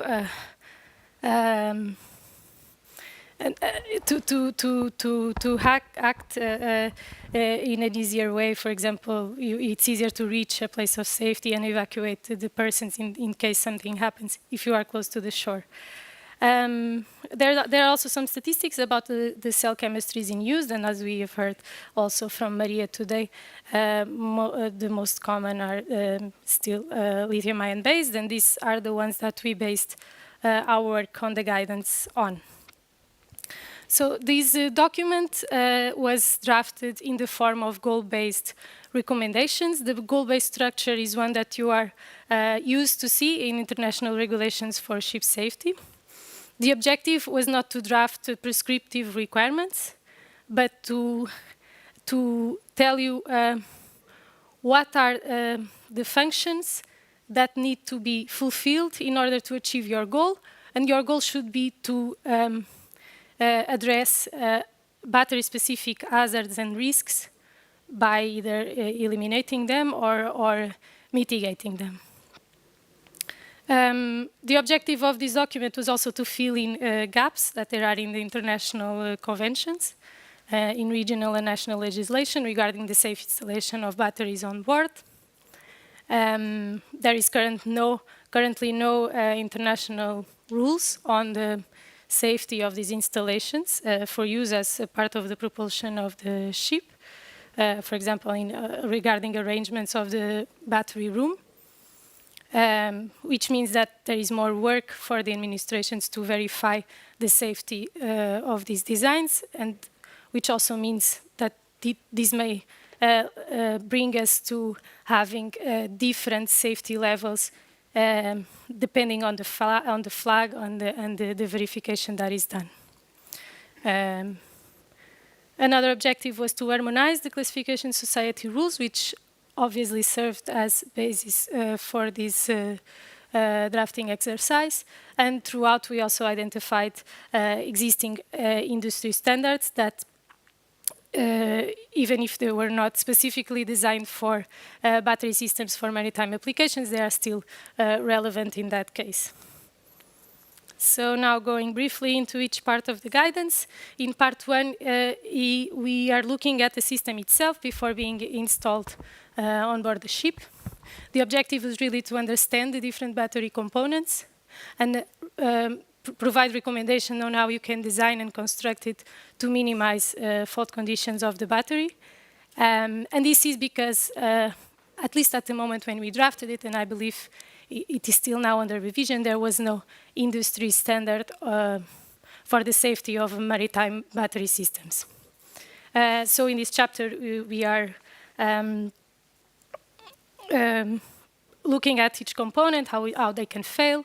We also look at the functions, the battery safety functions, so the systems that need to be in place to ensure that there are conditions for the battery to operate safely, to monitor its operation, and to control, for example, a fire, if that is the case. There was,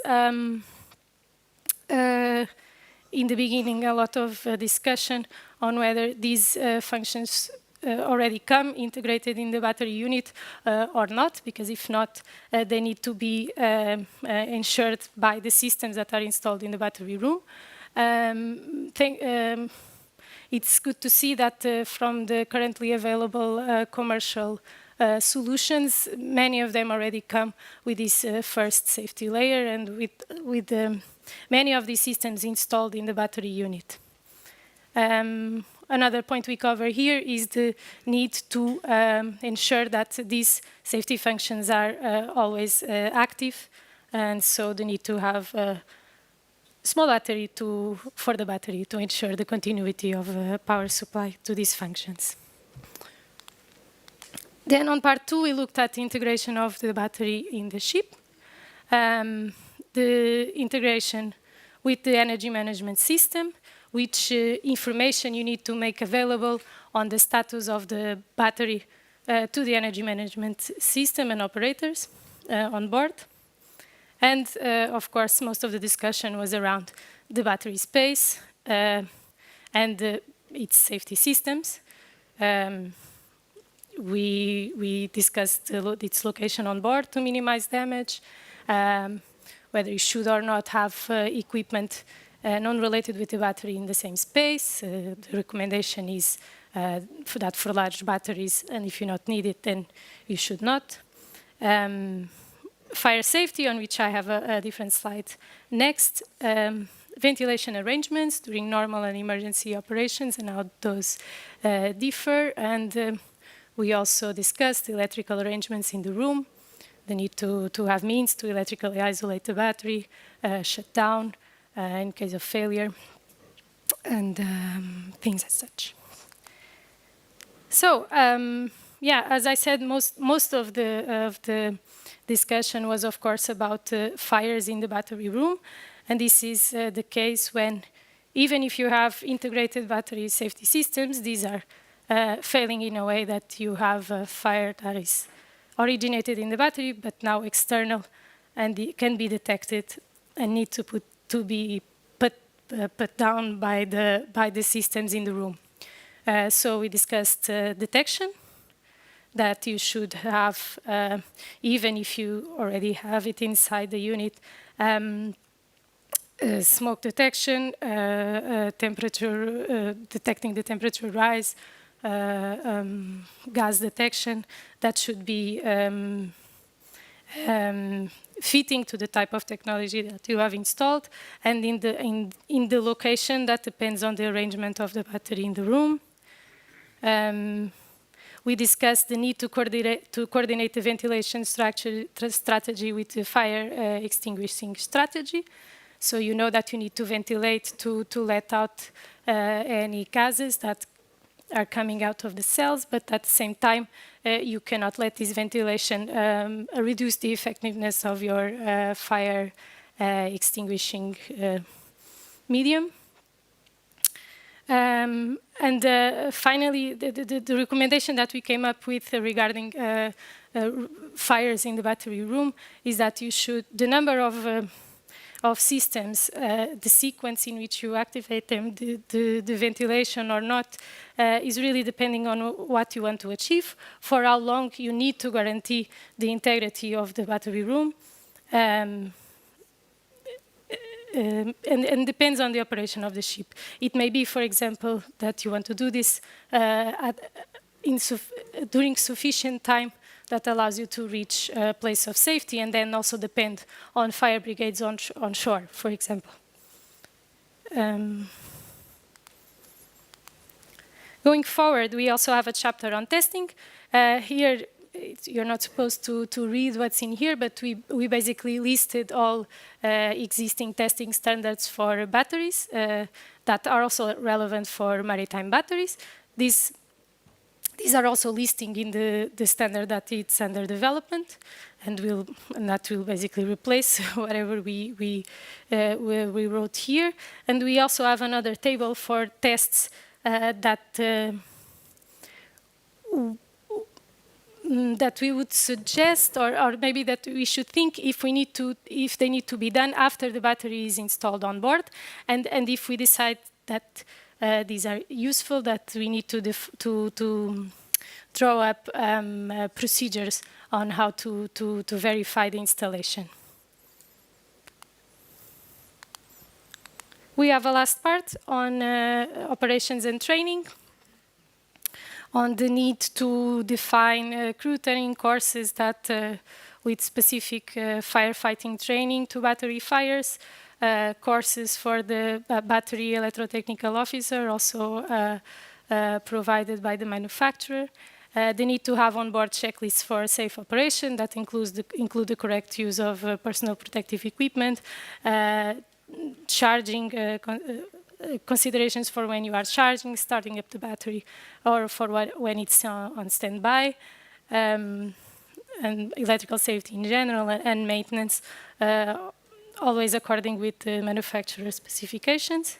They need to define emergency procedures, and we also include some post-fire recommendations. For example, for how long after a fire takes place and is extinguished can you be inside the room, providing that there may be still a toxic or an hazardous atmosphere. I'm almost finishing, so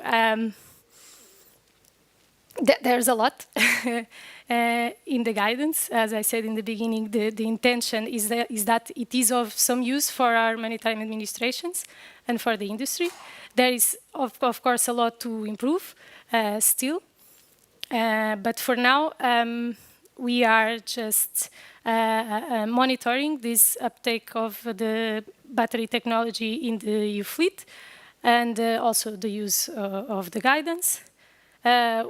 Also monitoring any technological development. We've heard today about sodium batteries that may bring different risks, and these may be some that we already have to address in the future as well. In some parts of the guidance, we know that it's not clear, or it's not clear how you should really. What is the procedure that you should follow to verify that the design is meeting the equivalent standard that we set? For example, if you prove that your fire safety arrangement fulfills your goal, what do you need to verify on the fire dynamic simulations and all that from the side of the regulator to guarantee that it is, that the safety standard is met. And finally, a question that we are also looking to answer together with the maritime administrations, how the safe integration of the batteries on board can be regulated, and if at some point it should go to the IMO and be regulated at international level. And yes, maybe these are also some questions that I leave for you. And this was my last slide. Thank you. Thank you very much. Thank you. This is obviously a very hot topic, and I just, as a parenthesis, I want to say I'm very pleased with the agenda today. There are a lot of interesting topics, really. We're very happy with the agenda. So if there are any questions, please raise your hand, and I will see you and give you the mic. I will start. I'm curious, considering the panel discussion this afternoon, you mentioned that some information needs to be available on the emergency management board or something like that. What information needs to be monitored in case of a fire incident? For example, the state of charge of the battery. So individual cells or total, the whole pack, or?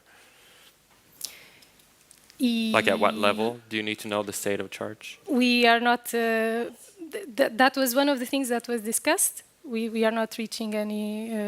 that detail? That detail. Okay. Yeah, depends on what you can really monitor. The state of charge, the state of health. How good of an indicator is that of how your battery will perform over time? Degradation over time. Yeah. But not any like heat or temperature or gases? Of course, yes, of course. Is that required for this emergency management board to make that information available, or? It is a recommendation that, of course, you have this information available and alarms as well, both in the systems integrated in the battery and also in the ones in the battery room. Yeah. Let's see. Questions from the audience? Oh, you got all shy all of a sudden. Down here and down here, yeah, please. I'm also very pleased to see that you're addressing ventilation. To me, that when we started working on this topic, that was one of the critical aspects that I really thought someone needed to look further into. So I'm happy that you're addressing that. Yeah, your conclusion, our conclusion was also that needs to be further looked into. Oh, even after this? Yes. Please go ahead. Good morning again. My name is Lionel. I'm from International Chamber of Shipping. We all know that state of charge is a major parameter. It's a headline parameter. It's flashing out left, right, and center. You just mentioned state of health when Franz was asking a question. So, why I want to reiterate state of health, why I want to come back on this particular topic is, last month we had a CCC subcommittee meeting at IMO, and we were regulating batteries and vehicles, it's in the other domain. I just want to know if state of health is a valid parameter that needs to be considered at a regulatory level, or is it just state of charge that is good enough? Because currently it's all new batteries and new electric vehicles that are being shipped. I'm not talking about BESS system, I'm talking about the batteries, the technology as a whole. But 5 years down the lane, it's not going to be the case. It's going to be used batteries as well, which will be a major cause of fire. So considering the futuristic scenario, do you think the current regulatory environment should keep the state of health in mind when we are discussing state of charge and battery parameters, to be shipped either in the form of BESS system or in the form of containers? Because there are some proposals by China that says in CCC subcommittee that says that's requesting for carriage criteria for containers filled with batteries, electric storage systems. So something like that. So I just want to know how important is state of health parameter, if you can throw some light on that. Thank you. Yes, thank you. Okay, so that's a really good question. It's also one of the questions that was brought up to us as we were developing this work. The intention was also to bring these kind of questions to the table. I'm not a battery expert, so it's not a question that I can answer, but I'm pretty sure we have some more qualified people here in the audience who could bring some light into that. But it's a very good question, yeah. One last question by Robert down here from Lloyd's.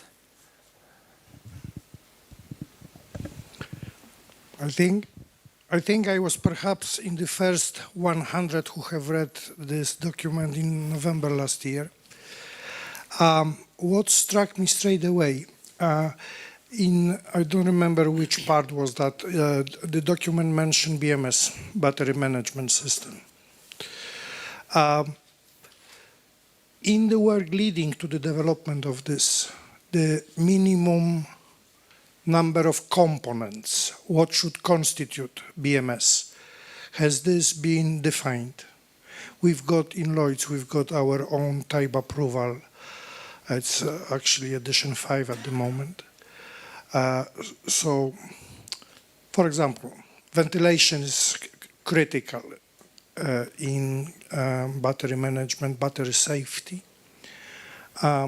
Would BMS, in EMSA opinion, should contain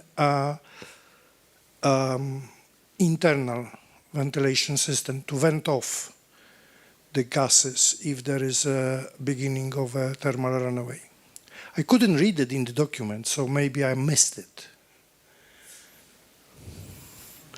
So, will battery systems need to be equipped with the internal venting off system, internal ventilation, enclosed into the battery system? Yeah. And then if they do, how would be the connection if the battery room is on a cruise ship on deck 3 and there is 16 decks above it? You are right. We are not saying in the guidance if they should or not have an integrated monitoring of the temperature, a dedicated exhaust or a dedicated ventilation or an integrated ventilation system. We are not saying that. What we have seen is that in the batteries that are now commercially available, that is the case, and that is very good because that takes some of the that is a first layer of safety, and it's a first risk mitigation layer, and it takes some work out of the systems that you will have then in the room in case those first ones integrated in the battery would fail. Yeah. Tricky question, I think.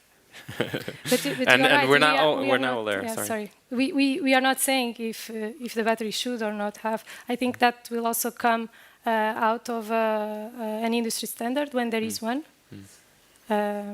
But there's more work to be done for sure, addressing ventilation, and all the solutions aren't in place, but there are recommendations which are great, I think, in these guidelines.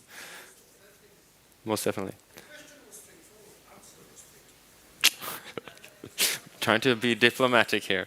Okay, we'll have to move on, unfortunately. Please see Monica in the break. And thank you very much again, Monica. Thanks.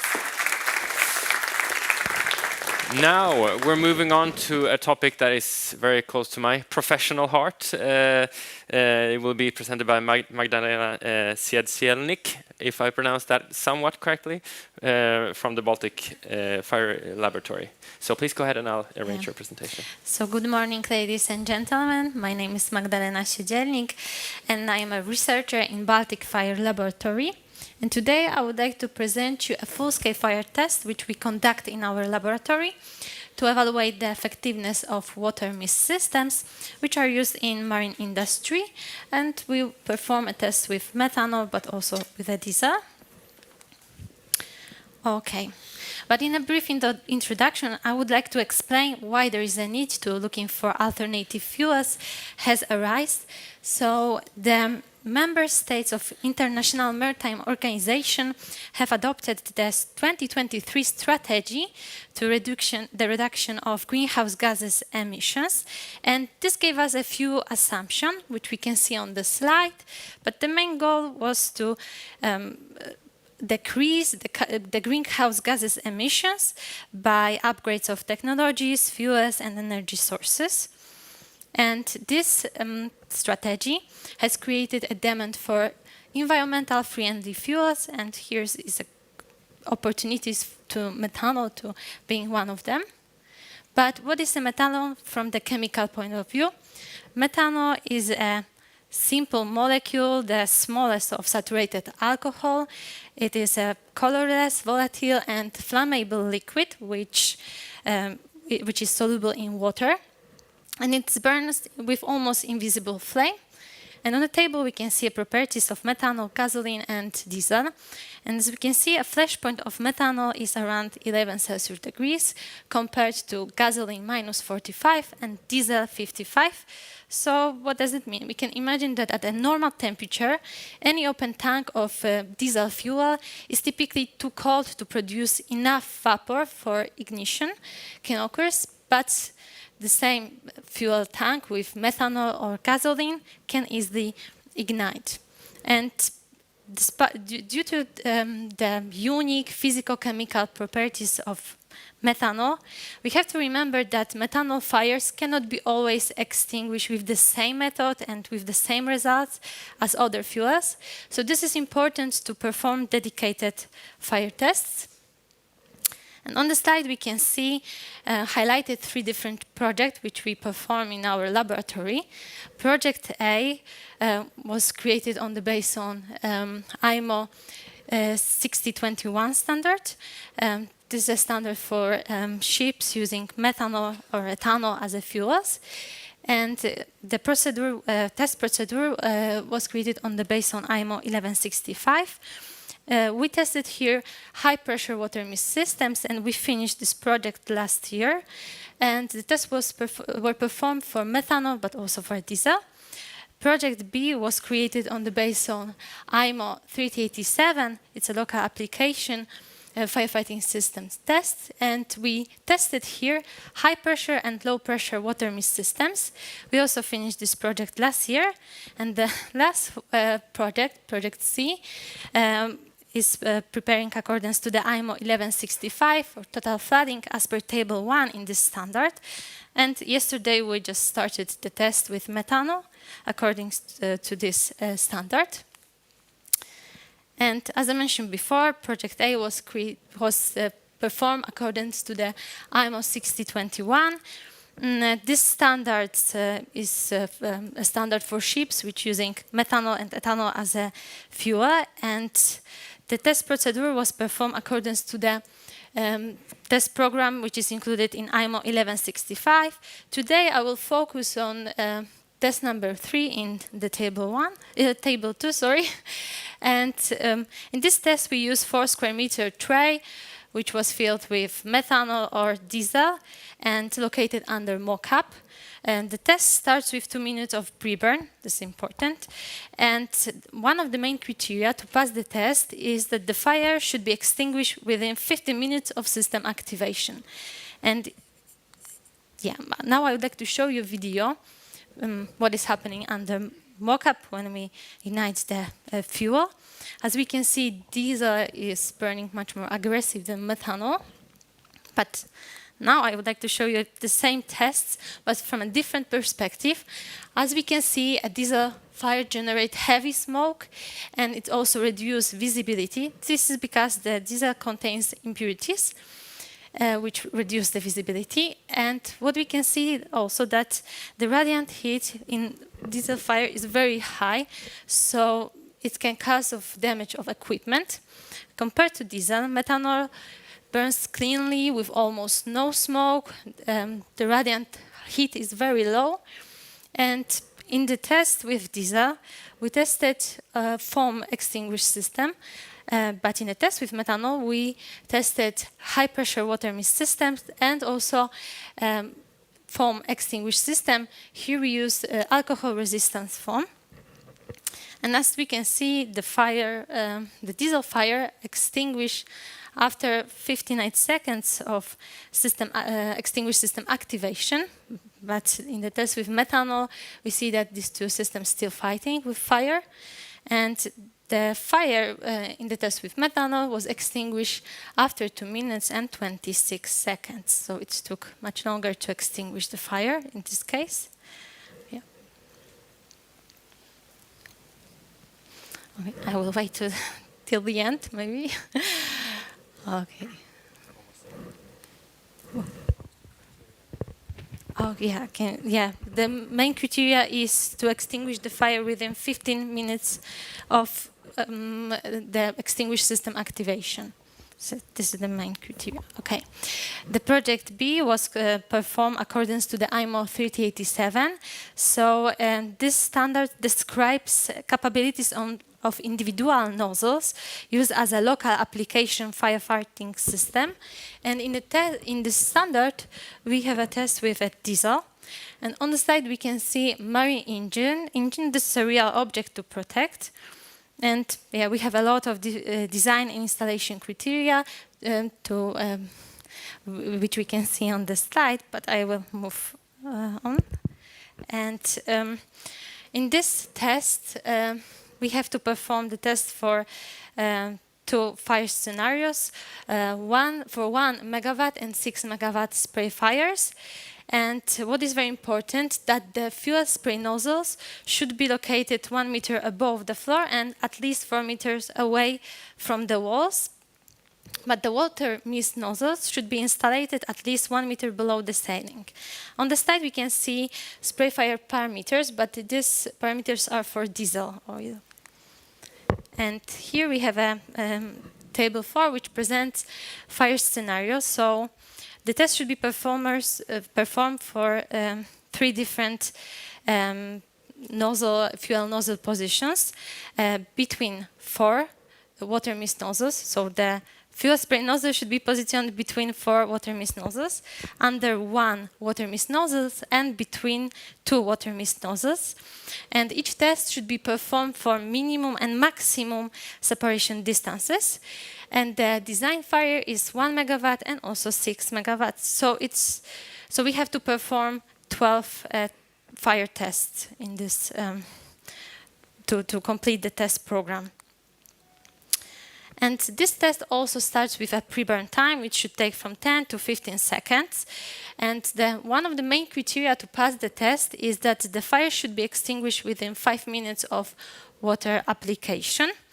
And in this test, we measure a few parameters as fuel spray pressure and flow rate, oxygen concentration, which shouldn't be less than 20%, this is very important, and water spray pressure and flow rate. And Baltic Fire Laboratory is an owner of Enderhauser Coriolis flow meters, which we can see on the slide. And this equipment measures with a very high accuracy, and we use it to measure flow meter of fuels, but also for water. And Baltic Fire Laboratory performed more than 600 full-scale fire tests according to the IMO 3087.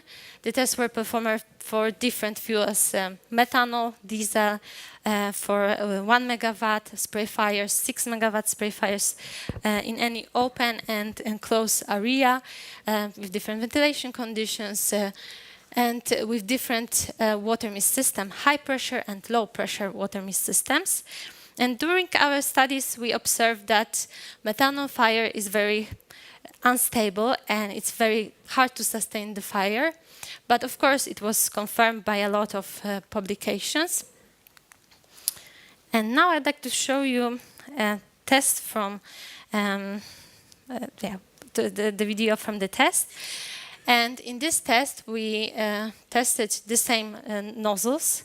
In these two tests, we checked the same nozzles with the same K factor, and nozzles were located at the same height. It was around 5 meters, and were also installed in the same spacing. This was a 1 megawatt spray fire, and it was under one scenario. So under one water mist nozzle, the fuel spray was located.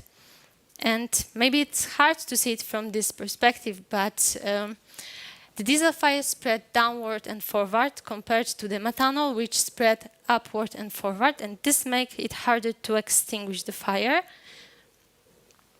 And what is very important also in this test, that we will see it for a few seconds, but if the water mist system passes the test for, in this example, for diesel, it doesn't mean that it's universal, and we have to perform dedicated fire tests for different fuels. This is very important. And in this test, we will see that the diesel fire extinguishes much faster than the methanol fire, and the methanol fire is still fighting with a water mist system. And in this test, we tested high pressure water mist systems. And we just a few seconds to wait. And just to remember that to pass the test, the system should be extinguished the fire after 5 minutes of its activation. So this is the main criteria to pass the test. Okay. Okay. And to sum up, I would like to say that the methanol spray fires are very difficult to sustain. And we also confirmed during our studies that well-designed water mist systems can effectively extinguish the fire and also can prevent the reignition. What is very important, and we have to remember about it, is that if water mist system nozzle pass the test with a diesel, they are not universal, and it doesn't mean that they will work well with methanol tests. So it's very important to perform dedicated fire tests. And for methanol pool fires, a water mist system alone maybe not be sufficient, maybe not be enough. And it is very important also to use alcohol-resistant foam. And during our studies, we performed tests with a spacing in the range from 3 to 4 meters. And just to the end, I would like to say that up till now, we approved 4 high-pressure water mist systems and 1 low-pressure water mist system according to the IMO 3087. And moreover, we also approved 1 high-pressure water mist system according to IMO 6021. And thank you for your attention.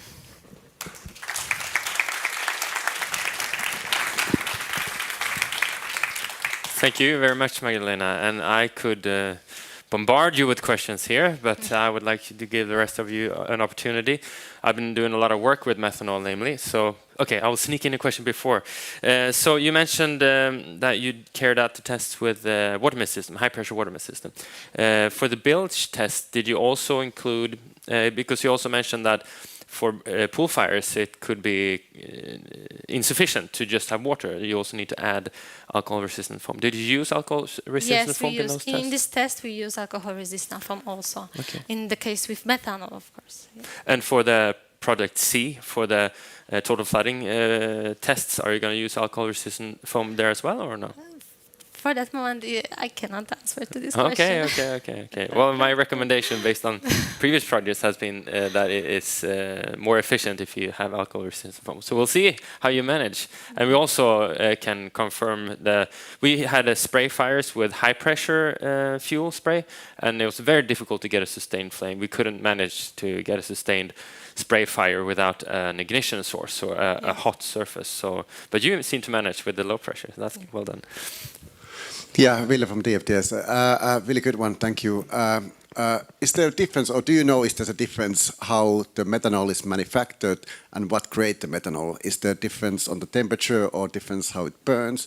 And also, what was the temperature between the diesel and methanol? Is it higher on methanol or lower, or how does it work? So the temperature is higher definitely in a diesel case, but I cannot tell you how it was produced, the diesel and methanol for that moment. But the methanol which we used, I think it was definitely a clean one, so it doesn't contain any impurities. But are you more curious in regards to if the methanol is a so-called green methanol? It wasn't green one. I don't think so. Yeah, because that is a very good potential, and I know a lot of ship operators like or choose methanol because of its potential to be produced in a completely renewable way in the future. I saw more hands. Let's see, where's the microphone? Here. An expert in methanol. I'm shivering now. Oh, not really. Joanne Ellis from RISE, and I've worked a lot on different methanol projects, but not with firefighting, so thank you, it was very interesting.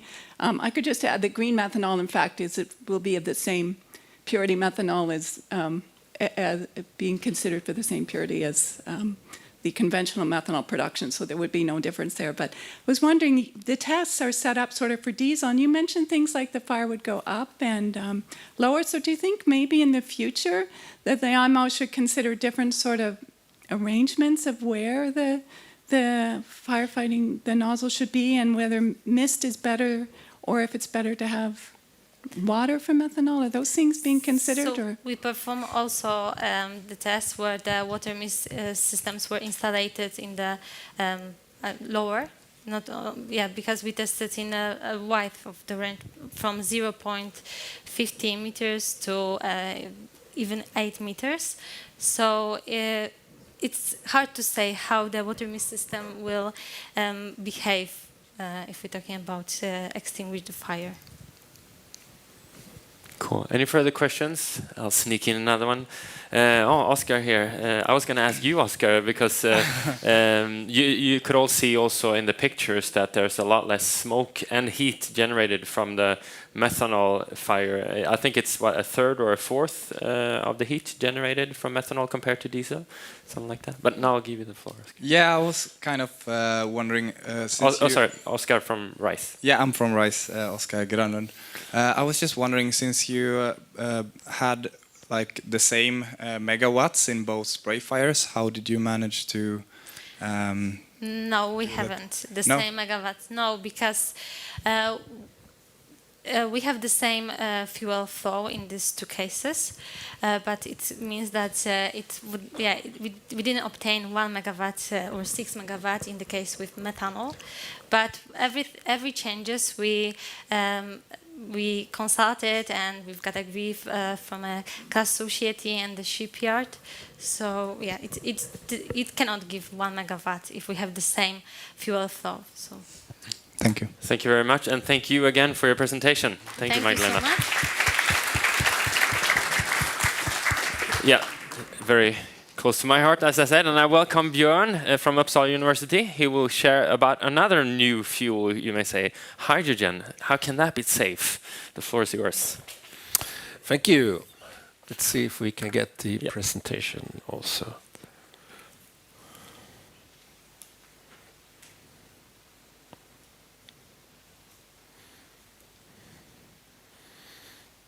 Great, thank you.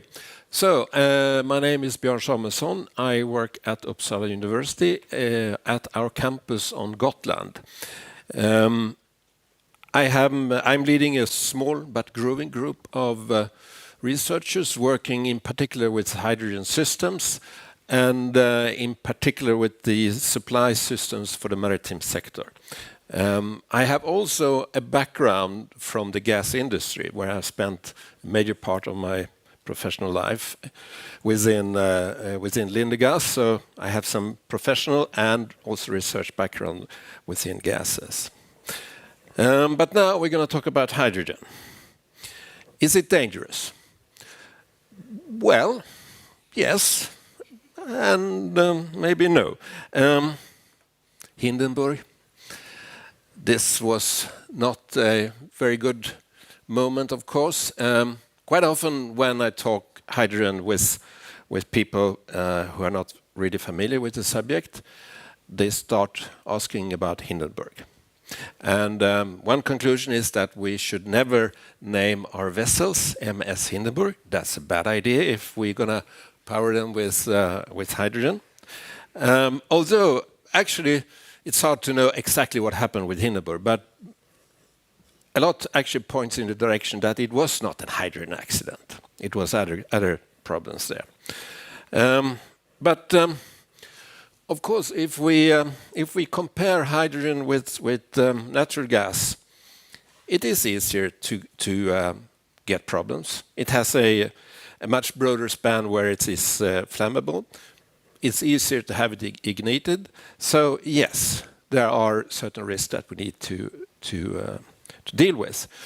Also, if we would happen to let the hydrogen out in a closed environment, which we should not do, there is a risk that it will replace the oxygen. No good. It is very tricky to detect.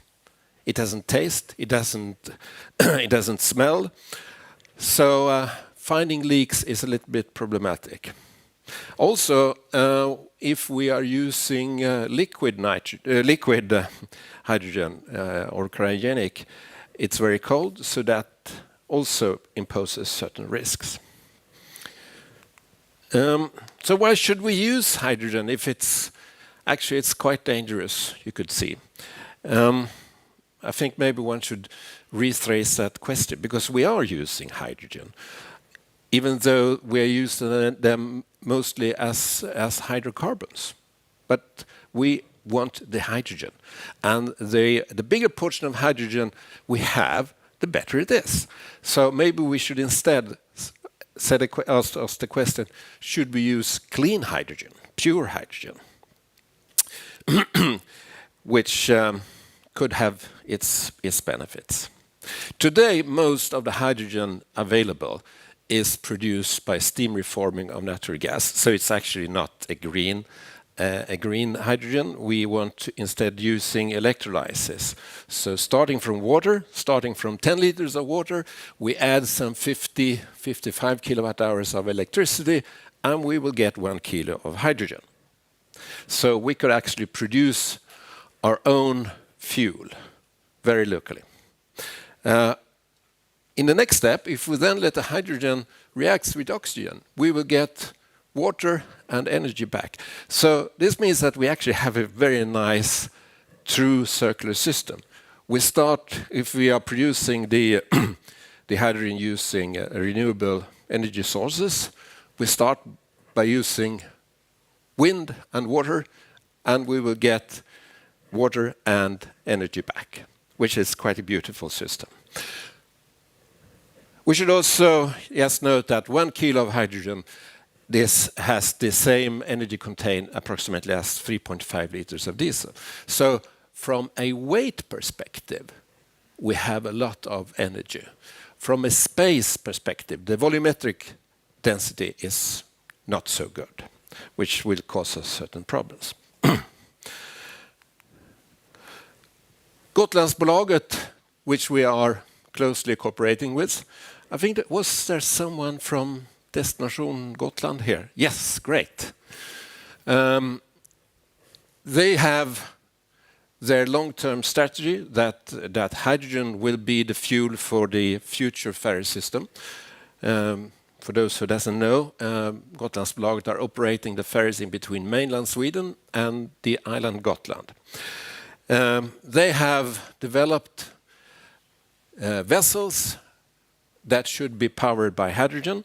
And I think actually today they are having some strategic discussions in the board which direction they should, or how soon they will start taking the first steps into the hydrogen economy. The first one that probably will be sailing is this beautiful catamaran, which will be could be in operations within a couple of years, actually. And here you can see the hydrogen tanks are on the foredeck here, so that's a nice solution. And this is, as far as we know, the largest hydrogen-powered vessel that is under plan for the moment. There are some 2 ferries, I think, that are being built up for the operations in the very northern parts of Norway, in between Tromsø and Lofoten, but they are slightly smaller than this. On board a ship, it's basically using off-the-shelf technology. Gas turbines in combined cycle with steam turbines. This is the technology used in power plants.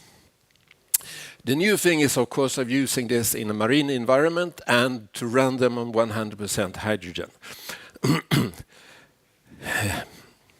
The hydrogen will be stored as it is planned in the gaseous form at 250 bar. We will need about 16 tons of hydrogen for one back and forth trip in between Gotland and mainland Sweden.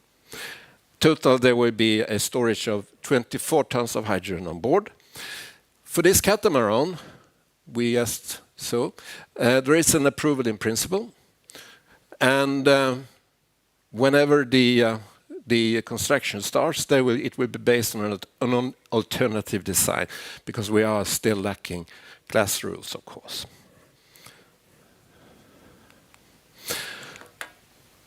So if we on board a ship basically thinks that this is known technology.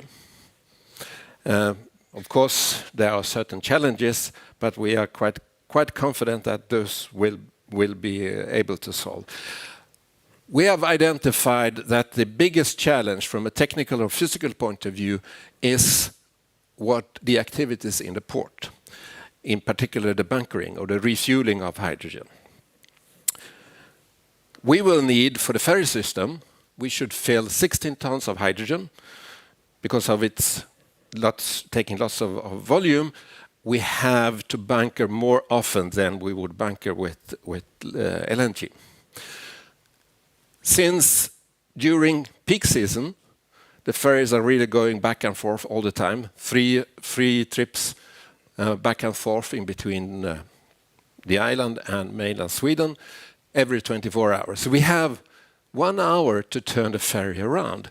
We have 45 minutes to refuel the ferry. This means that we need to be able to do this whilst passenger and goods are disembarking and embarking.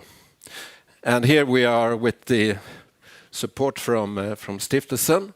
We are running a project together with RISE, where we are in particular looking on how we can design a system so that we can actually allow for refueling whilst disembarking and embarking. If we take a little bit more of a principal view of the refueling station, hydrogen will enter the port probably by pipeline, because going by truck would take us too much out of trucks entering the port. We will have a buffer storage. We see here the low, medium, and high, because we're using what's called a cascade filling. This is the most probable solution. So there is no compressor in between the buffer storage and the ship. So we have higher pressure on the port side than we have on the ship. So starting from the low pressure tank, 200 bar, until we meet equilibrium, then you switch into the medium, 350, and finally you switch into the high pressure tank. There will be a temperature issue here, a heat problem. So some kind of heat control, if it will be a heat exchanger or something else, must probably be there. We made some, we should not go into the details here, but we have made some simulations, and we see that for this system to work with the Gotland ferry, we need slightly more than 50 tons of hydrogen stored in the buffer storage. And that is a minimum, because that is for one ferry. If we should have a whole ferry system based on hydrogen, we will probably need something like 100 tons of hydrogen. And the highest pressure is 500 bar, which is quite a lot. 14.3 kilograms per second, which is a lot. We can compare with refueling of trucks with hydrogen. Then in something like 5 to 10 minutes, we should refuel something like 30 to 40 kilos.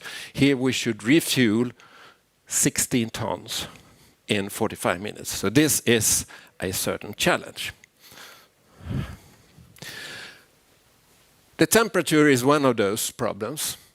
We will, in our simulations, we reach more than 100 degrees.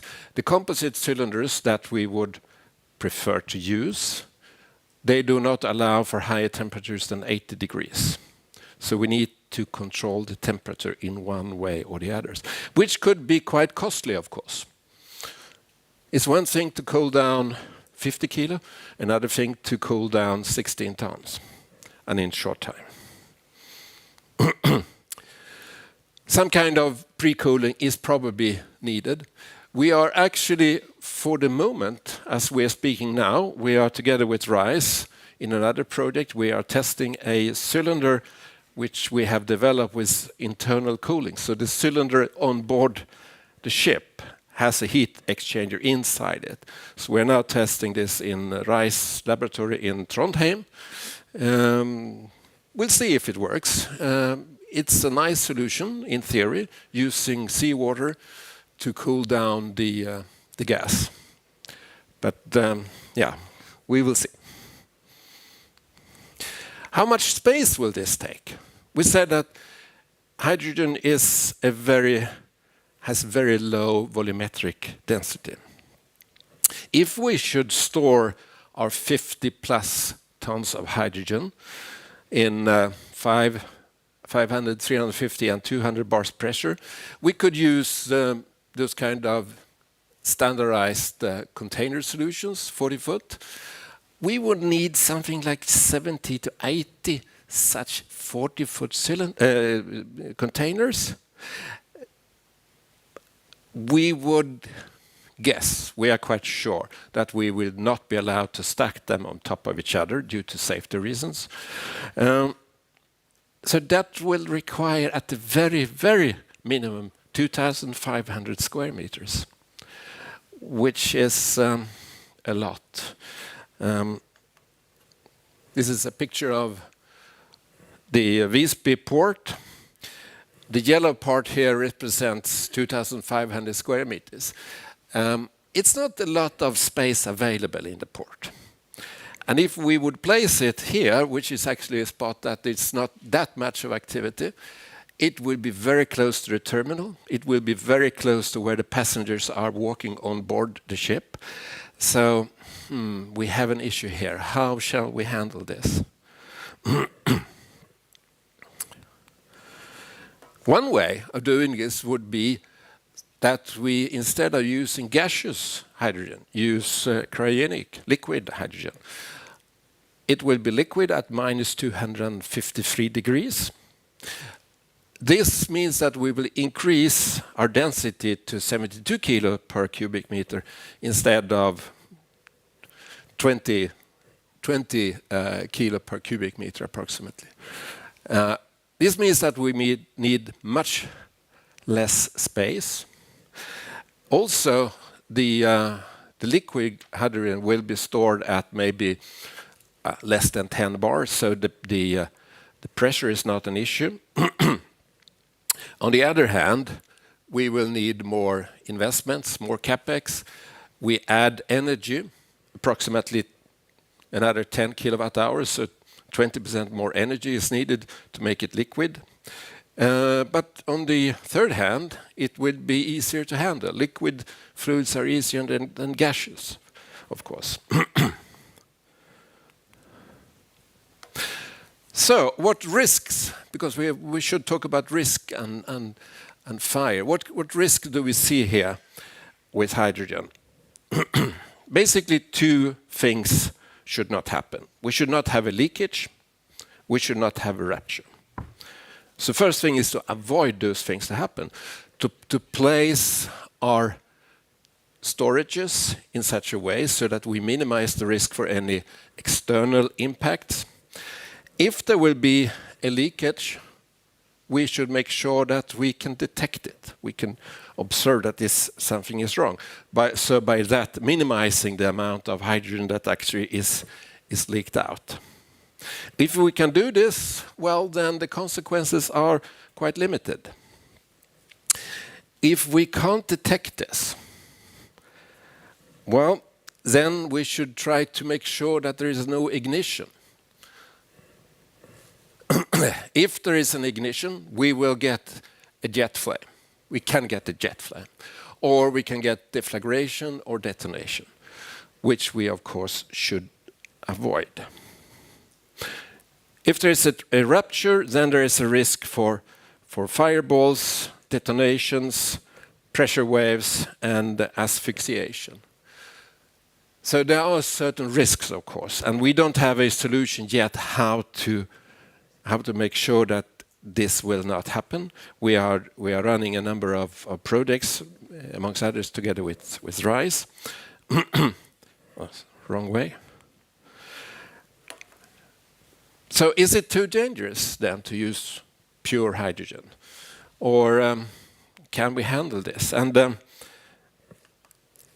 I think, first of all, using hydrogen is good for certain applications. For ferries, it's a very good alternative. It's difficult if we're talking long shipping over the oceans. But for the ferries, it's a good system. And this is a quote from Air Products, that hydrogen safety concerns are not cause for alarm. They simply are different than those we are accustomed to with gasoline or natural gas. And I think it is very much like Geir said in the morning, that we should look upon the facts, not upon the myths. But we have to learn new facts about this. How shall we handle it? How shall we deal with the hydrogen? Because the upside of using hydrogen is really good. We are minimizing the energy that we need to add into a process instead of using, for example, e-methanol or e-ammonia. And we don't need to add any CO2. There will be no CO2 coming out from this process. So finally, hydrogen has a very good potential for certain segments of the maritime sector. It remains to find solutions for how we shall deal with the hydrogen in the port. How shall we work with the safety zones and finding a way that we can have it stored in a safe way, but still not having to use the whole port and a little bit more. How shall we design the buffer storage? Should we have it underground? Should we have it under the water? How shall we deal with the temperature control? And other possible issues. We want to find a system where we can refuel large volumes of hydrogen in short time, and doing this whilst passenger and goods are being embarked and disembarked. So for doing this, we are running a number of research projects, and I just would like to pinpoint two of them here. Säker vätgasbunkring, which I already mentioned, which is funded by Stiftelsen Sveriges Sjömanshus,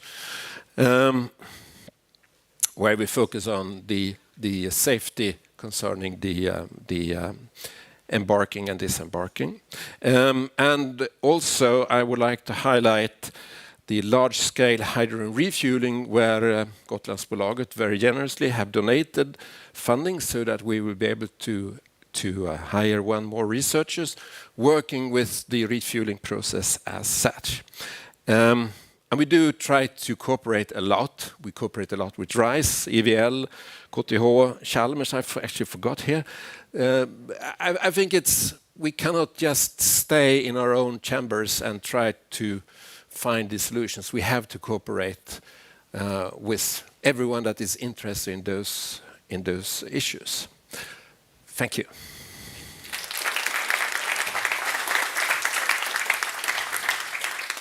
Thank you very much. Exciting and at the very spear point of development. It's exciting. We have a few questions from the floor, and I will give the floor first to Geir. Yeah, thank you very much, Geir from Skuld. Do you see as an intermediate step here to have hydrogen and fuel cell? Fuel cells is a little bit tricky, I would say. We have for the big vessels like those Gotlands ferries, it's a risk that if you are using fuel cells, you need to have hydrogen. If you are going for a gas turbine solution, you have a multi-fuel solution. So you basically, I sometimes say that you can use everything in between red wine and hydrogen. So that opens up for more starting to use hydrogen, and that solutions also allows us to start partly using hydrogen, because you can very nicely mix this with methane, with LNG or with LPG, and that I think is a good way of introducing it. And another question from the back here. In the meanwhile, maybe I could ask, you have to remind me about the thermodynamics here, but do you generate more heat? Or first question, actually, is it if you would have it in liquid form, would the intention be to also store it at liquid state also on board? Or? Yes. Yeah. Okay, okay, Yeah. okay, interesting. Okay, then I'll skip my second question.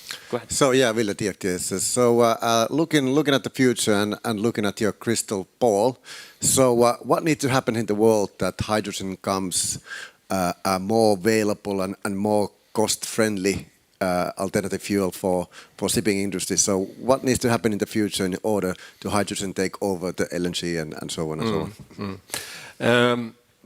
We need to close the price gap in between the fossil fuels and the alternative fuels.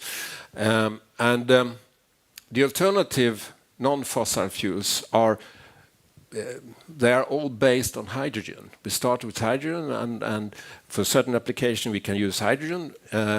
For longer distances we need to have a liquid, and then it's probably better to make e-methanol or e-ammonia, but we still need a hydrogen. So we need to close the price gap.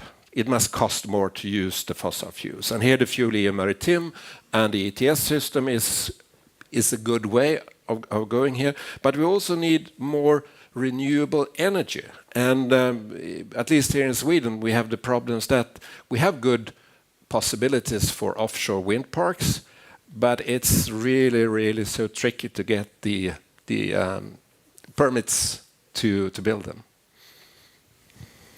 Thank you very much. Jenny Folkunge from the Port of Trelleborg has a question here. Thank you very much. You just mentioned permits, and that's actually what my question is about, because simultaneous operations, that's one thing from our port perspective, but we would also need to obtain a permit. And in that photo, it appeared as though there were people living quite close, and that is very much the case in our port. So if we were to incorporate that type of storage, what kind of distances would we have to maintain to the closest housings? Probably longer than you have.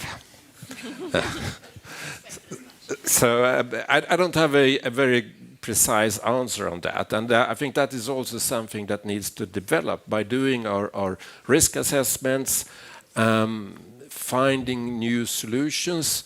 One way is, of course, to make sure that the consequences of an accident will be minimized. Another possibility is that we have the hydrogen coming in a pipelines from longer distance. That means that we loses part of the pressure, of course, during the pipeline. But it's one of those very important issues that we have to take into consideration. Final question from the back. I don't know. Maybe I didn't get it quite right. Lloyd's Register participated in the EU-sponsored program called Current Direct, which was, instead of charging batteries on board, they were replaced. So the battery system in the shape of 20-foot containers, empty ones lifted off, fully charged ones on the twist locks. Wouldn't it be a solution? There is, in Port of Antwerp, I think, there are 2 tugboats operating on hydrogen, where the hydrogen cylinders are basically loaded when full and offloaded when empty. Wouldn't it be a solution? Because that permit issue, where we've got existing port facilities and people living within the wave of explosion, I would never get acceptance. So replaceable hydrogen systems. So basically this fantastic design of that ferry between Sweden and Gotland, this 24 cylinders, 24 tanks, if they were liftable. I think for smaller vessels, where we're talking about maybe 1 or 2 containers, that could be a possible solution. We actually started 3 years ago. We had our brilliant idea, we thought, me and Christer Bruselius, that roll on, roll off. This is really so good. We were so proud.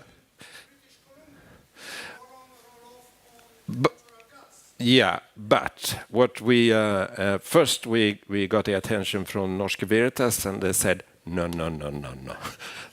This is too dangerous. If we're gonna first unload the empty trailers, and then we should put on full ones in the approximately 20 trailers under time pressure. They should be secured. They should be connected. It is a risk, and it's hard to design the storage system here so that we are so that we minimize the risk of any that the hydrogen will be caught in some in the ceiling in one way or the other. Also, that will take a substantial part of the commercial area for the goods. So. For the moment, this is not a possible way for the ferry like Gotland's ferry. And that will be the last question we have time for. I'm glad to see so many questions, and please continue to talk to Björn in the break. And thank you again for your presentation. Thank you. So, we are heading for a break, the lunch break. And please take the opportunity to answer this question.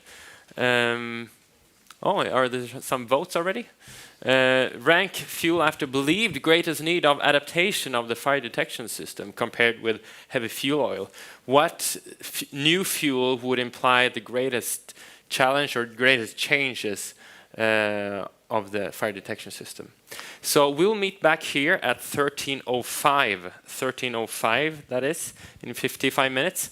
And please, at 5 minutes before that, if Seb and also Jenny, Don Erik, and Christian for the Sailor Stories could see the technician at the back for your headset. So, yes. And lunch. one coffee question. If you want coffee direct after the lunch, they're like a coffee machine, so there will not be served coffee direct after the lunch. But you're more than welcome to take it from the machine just next to the restaurant. So we will have a coffee break, as you know, in the afternoon again. Great. But now it's lunch. And for those with dietary restrictions, they will find their way out there, I guess? Yeah, everything is out there, and it should be marked. So it's like a wrap lunch today. So you can enjoy your lunch break.